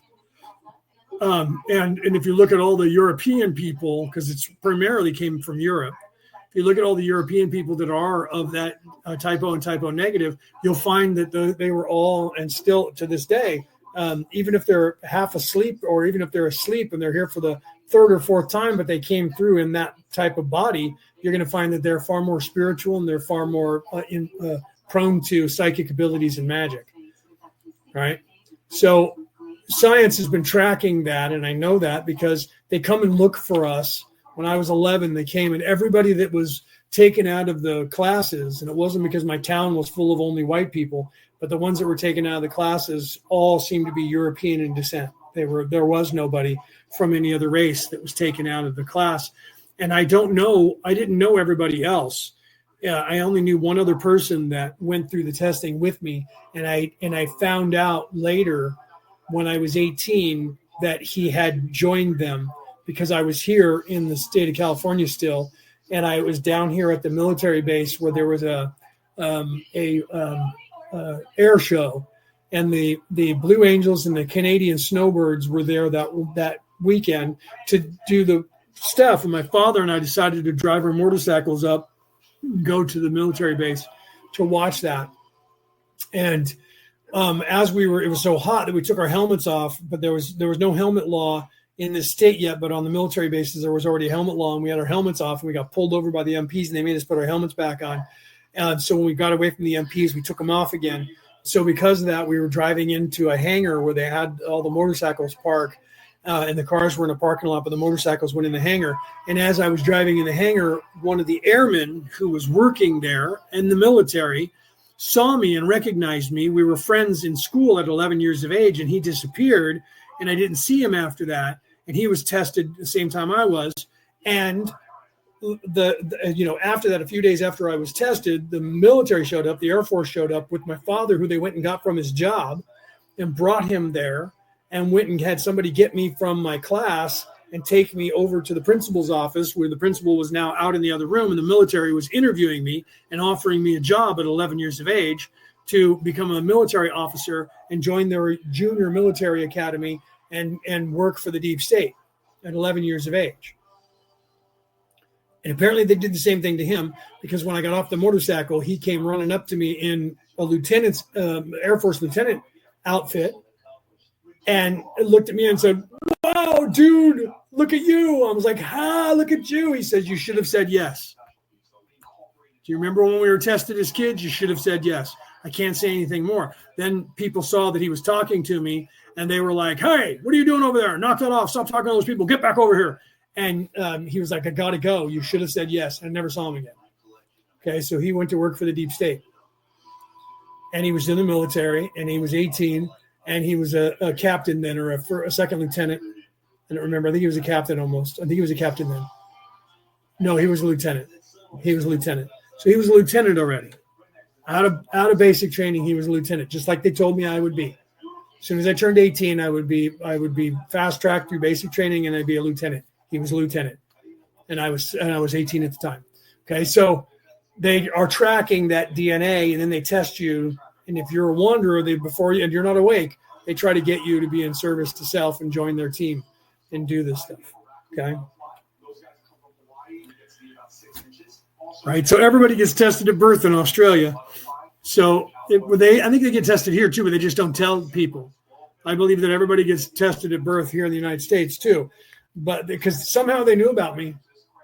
They specifically came and had my name on the roster of someone to come get. Out of my entire class that I was in, I was the only person taken out of that class to go and do that. And that by the time our recess happened, that Winnebago was no longer on the premises.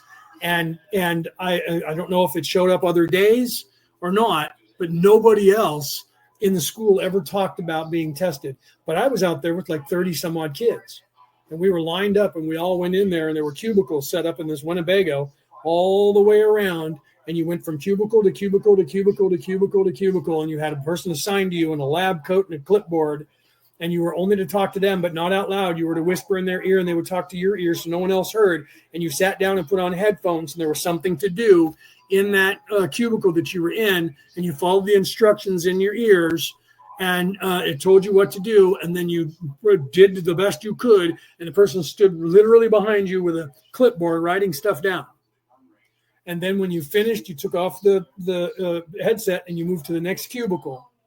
and sat down and put on the headset and did the same thing. You did it all the way around, and there was many different things that they had us doing that were in there that I know were testing your cognitive abilities, your motor functions, your brain functions, your perception, your everything, your motor skills, all of that.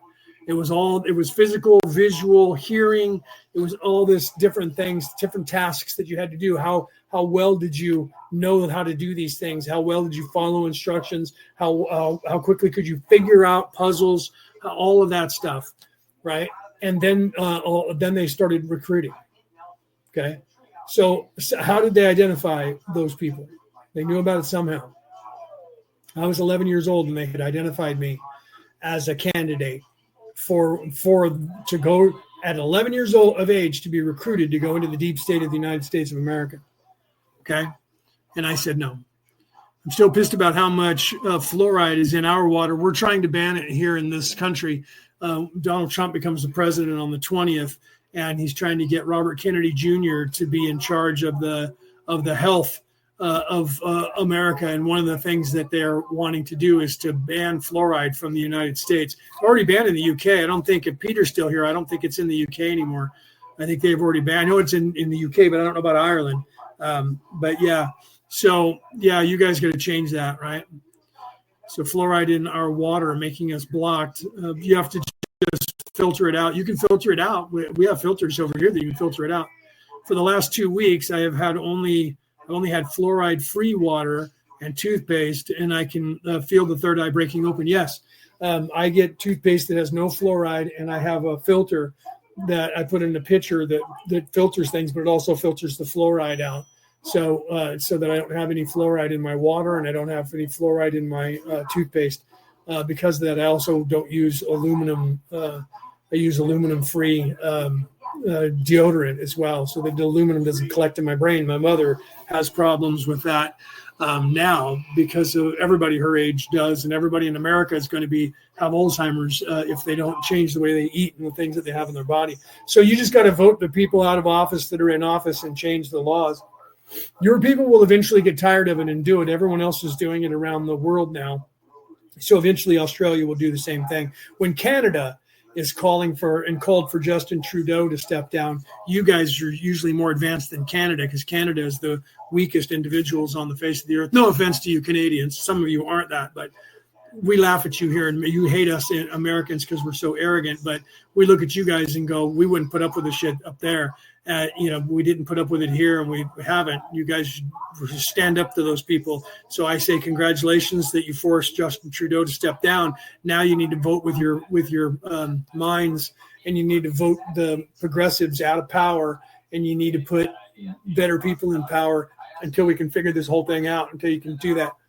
Or take Donald Trump up on his offer and become the 51st state, so you don't have to worry about that, because we've got him out of control here, and they're going to try and take it back. So if you guys want your freedom again, vote those people out, or start telling them you want to join the Union in the United States. Your government doesn't want it because they want the money. But the only reason your government exists is because our government is subsidizing your government to the tune of $200 billion a year. That's the economy. We're making $200 billion buying your products that we don't need in this country. You're selling your products here just to keep you alive. We're allowing you to do that. Your cars, your oil, your milk, your chocolate, right? That you guys would already get to sell anyways if you became a state to everybody. Because we subsidize our own states.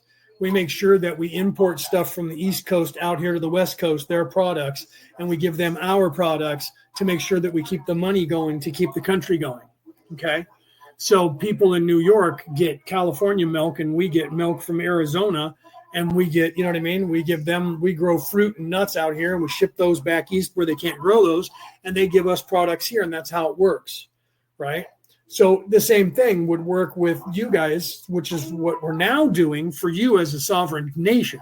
But without us doing that, you guys wouldn't have a country. You would have to fix your own economy and figure those things out and start making money somehow for yourselves. Right now, you depend on America for your economy. You don't have much of a military because we're protecting you. So that's why Donald Trump said, look, we'll just make you a state because you'll have more benefits and make more money by upgrading to joining the union. I'm not trying to convince you, but I'm trying to convince you. Right? So you guys should figure that out over there, right? And then Brooke said, "Oh, I didn't know that one. I don't know if you're talking to me or if you're talking to Peter or something." Peter said, "It's still here." I didn't know that either. It's still here. It's still in the toothpaste. So yeah. So you guys, okay. So Ireland still has fluoride. You guys going to get tired of the progressives over there and ban the fluoride over there? They'll tell you all your teeth are going to be screwed up. Okay. That was the only way that would work was when we didn't have braces to fix our screwed up teeth. Okay. So now it doesn't matter if you don't have fluoride, if the fluoride is going to make your teeth crooked, because we have Invisalign. I'm sure you guys have Invisalign or a version of it, right? So people don't even know you have braces on anymore because it's clear plastic and you stick them on there and you get a new one every other month and you stick them on your teeth and it fixes your teeth and it puts them back to where you want it without having the things tightened up anymore with the metal on there. Okay. So that's not a thing anymore. Well, it helps your bones. Vitamin D helps your bones, not fluoride. Fluoride does one thing: closes your third eye and solidifies it with calcium. Okay, so you need to talk and start throwing a stink and tell them that you want to get rid of the fluoride, or you make sure to get filters to filter the fluoride out of your water so you're not drinking it. Right. Okay, so I think I'm going to go. I know we only got a couple questions in. We're on question 4 or 5, but I wanted to get to do this in this setting. Those of you who are used to me talking to you one-on-one or on the Wednesday Zoom call, you guys are used to me doing this and talking to you about whatever you want to do.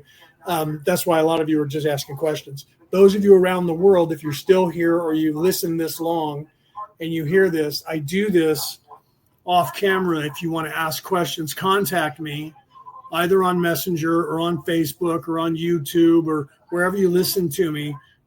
There's a way to get a hold of me. If you're listening on the MP3 broadcast, you would have to go to Podbean, right? Podbean, B-E-A-N, right? P-O-D-B-E-A-N, podbean.com.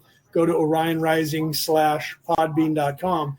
And then you can message me there, and I think I get an email from that. Otherwise, go to YouTube and make a comment and on my show on YouTube, message me there, or go to Facebook, to my page on Facebook, or message me on Messenger on Facebook, and then I can get the link to you if you want to come on the Zoom call to ask questions, because we're moving into a phase where some of us are going to start doing that live on air for people. Because we still know, like this, only people that want to ask questions are going to stay in the audience. I'm just trying to do it to where we don't have as many trolls, because if you just go live, you're going to have people coming in, you're crazy and screw you, and you got to boot people out. So I know that's going to happen when I start doing it live, but that's just natural. That's what people who are psychics have to deal with as well. So I'm going to start going live on Facebook and stuff and doing just this and asking questions.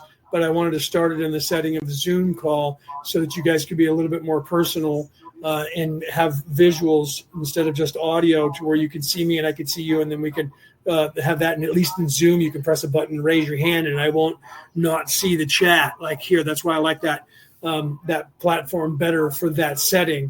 But I am going to be starting to do that more and answer questions. And there's other people that are going to be also answering questions and working either in a spiritual way, asking questions like I'm doing, or answering questions like I'm doing, or teaching you guys things and guided meditations and things like that. As we go forward, we're going to expand that to help you guys out there to answer questions that most of you are starting to have around the world. Okay, so next week when I start the Law of One, I will probably start the show by explaining all of this instead of waiting until the end, so that people hear that even on the MP3 broadcast right off the get-go. And then I'll get back into the Law of One, and then also take questions like I do, because eventually we're going to phase out the Law of One, and move into helping people more one-on-one and around the world in settings, doing classes and workshops. Where we're going to be assisting you guys with different things, and many. I've already been doing this, or did this prior to this, in other groups that I still own that we kind of got away from, and now we're have people in those groups kind of starting to build up those groups again to help people And they're like, there's nobody here. And I'm like, because we didn't do anything with that group for a while, like psychic reading and development, which we turned to returning to the old ways, which I'm live on right now talking. But that group doesn't have a lot of people in it as much because there's not a lot of people in there 24 hours a day like we used to have a few years ago. Same thing with the Orion Coalition of Light. The same thing. There's not a lot of people in there posting other than me. So there's not a lot of people, a lot of interaction. And that's been done because we've consolidated everybody to the Law of One class chat and the things that we're doing in that chat, which we're probably going to change the name of that chat to keep the group that's already there and expand that as we go to other avenues. But there's a core group of us that are already working in that chat on Messenger to help you guys to learn. Okay. So if you're not there, you can always come over to Messenger, and you don't have to be on Facebook to have Messenger. You can download the Messenger app, and then you can communicate with us there. But we're going to expand to other platforms as well as people start picking the different platforms they want to be on, because we're trying to get the information out there to as many people as we can. Peter and myself are already posting on every platform. You can follow the two of us on every platform, already posting a bunch of stuff for you guys to look at every day. I post on every platform. I make a reel, a short, whatever you want to call it, and I post it on every platform. I'm on, not every platform because there's unlimited amount, but I post it on Instagram, Facebook, YouTube, TikTok, and where else? And Twitter. Did I miss anybody? I think that those are the big ones so far. Although TikTok might be being banned here in the United States. We'll find out next week. That happens on the 18th or the 19th, I think, somewhere around there. Here in the United States, they may be banned from the United States, so I might disappear off that platform. But then there's going to be, a couple 100 million people, 300 or 400 million people that are going to disappear off that platform because the platform is going to disappear in the United States. It's already been banned in the UK, I believe. I don't think there is TikTok in the UK. So we'll see if it's banned here or not. But otherwise, I post every day. So does Peter. Almost every day, I see Peter posting on all the platforms too. So he's on Instagram. I know he's on TikTok. But I think he's on Instagram and Facebook as well, and he's posting on Messenger and all over the place too. So there's a bunch of us that are doing that already, and we're going to expand that though to be more interactive with you guys, to be able to guide you guys and answer questions, because around the world there's many, many more questions than there are people answering them. But that's going to change starting in 2025, exponentially going to 2030 and beyond. Not just people that I work with, but people that are out there that are doing this on their own, that came here to do this, and other coalitions who came here to do this are starting to step up and go, by the way, hello, we're here, and we've been here, and we've been hiding, and now we're telling you who we are. Okay, guys, I love you guys. Yeah, so you're on all platforms, right? Yeah, Peter said, yeah, I'm on all platforms, right? I'm on our platforms. Yeah. So I thought you were. I thought you were on Instagram, YouTube, Facebook. I don't know if you're on Twitter. I don't follow you on Twitter. If you are on Twitter, let me know, and I'll where you are on Twitter, and I'll follow you there too. All right, guys. So, you guys still have TikTok over there, Joanne? I didn't know that. I thought it was banned in the UK. I thought you guys were talking about it too. You are in the UK, right? I think you're in the UK. I thought that they already banned it over there, but you guys still have it? Okay. I could have swore someone told me that you guys were working on banning it, and I assumed that it was banned. You guys ban most, like all of our food is banned over there, right? The companies have to sell you healthy food from America. You don't get the poison from Frito-Lay or anybody else that's an American company over there. I'm glad, but I wish that we're trying to get them to upgrade and sell us the better food like they are to you guys, the same companies. They're like, oh, no, we can't change over. It costs us too much money. You're already doing it for all the other countries in the world. That won't take our food. You're already making the food better for them. So if you're already doing that, you don't have to change much to stop poisoning Americans. So I was unaware that I thought that they didn't have TikTok, but you're saying they do still. So yeah, that's just disappointing. I was thinking you guys were way ahead of the curve. I was like, good for the UK. They already banned those yahoos, right? But nope, you guys haven't done it either. That sucks. So we'll see what happens if they get banned here. Donald Trump doesn't want to ban them. So he's trying to cut a deal with them so that they don't have to get banned. We'll see what they do. But we do need to change our food and stuff that's here. So, right. Yeah, you do still have it in the UK. That's funny. Okay. So I thought you guys were smart enough to ban it already. So it's too bad. I was like, woohoo, the UK, man, they're smarter than Americans. They got rid of that crap because they didn't change their algorithm. But if you're going to ban TikTok, you might as well ban Instagram too, and Facebook as well. And you know what I mean? Because and Google, because they're doing the exact same thing TikTok's doing. They're just giving the information to the English government and the American government, where TikTok is the Chinese government. They're not sharing with those oligarchs.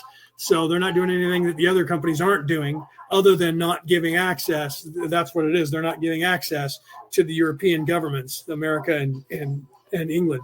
All right, guys. I love you guys. I will see you guys in the chat if you're in the Law of One chat. Right. I know. I like TikTok too. Peter says TikTok rocks. I like TikTok because of the demographic. You can reach the younger kids on TikTok because that's where they mostly are. So I don't, they just got to change the algorithm and not steal the information as much as they're doing. But we need to make sure that all platforms stop stealing our information and change that in all of the internet everywhere so that we own our own likeness and we own our own information. So if they're going to sell my information to a company that's going to be targeting me, I want some of the money that the platform is making for selling that. You'll see how quickly the platform will stop doing that when they have to cut us in to the deal for that they're selling. I want 10%. I want 25%. That's me. This is my likeness. So if you're going to sell my information to a company who's going to advertise to me, I want part of your profit because it's me that you're selling to them. I own me. And that's what we need to get across to the internet, to these people.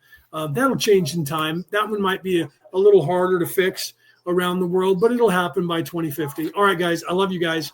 I'll talk to you guys later. I'll either see you in the chat or I'll see you on Wednesday when we do the class where we are on Zoom, or I'll see you back here on Friday. And those of you around the world, contact me if you have questions. Contact me if you want to get into the chat so that you can ask questions or you can be a part of the Q&A that I do and other people do to help you guys in the future. I love you guys. Have a great night. I will see you guys later, okay?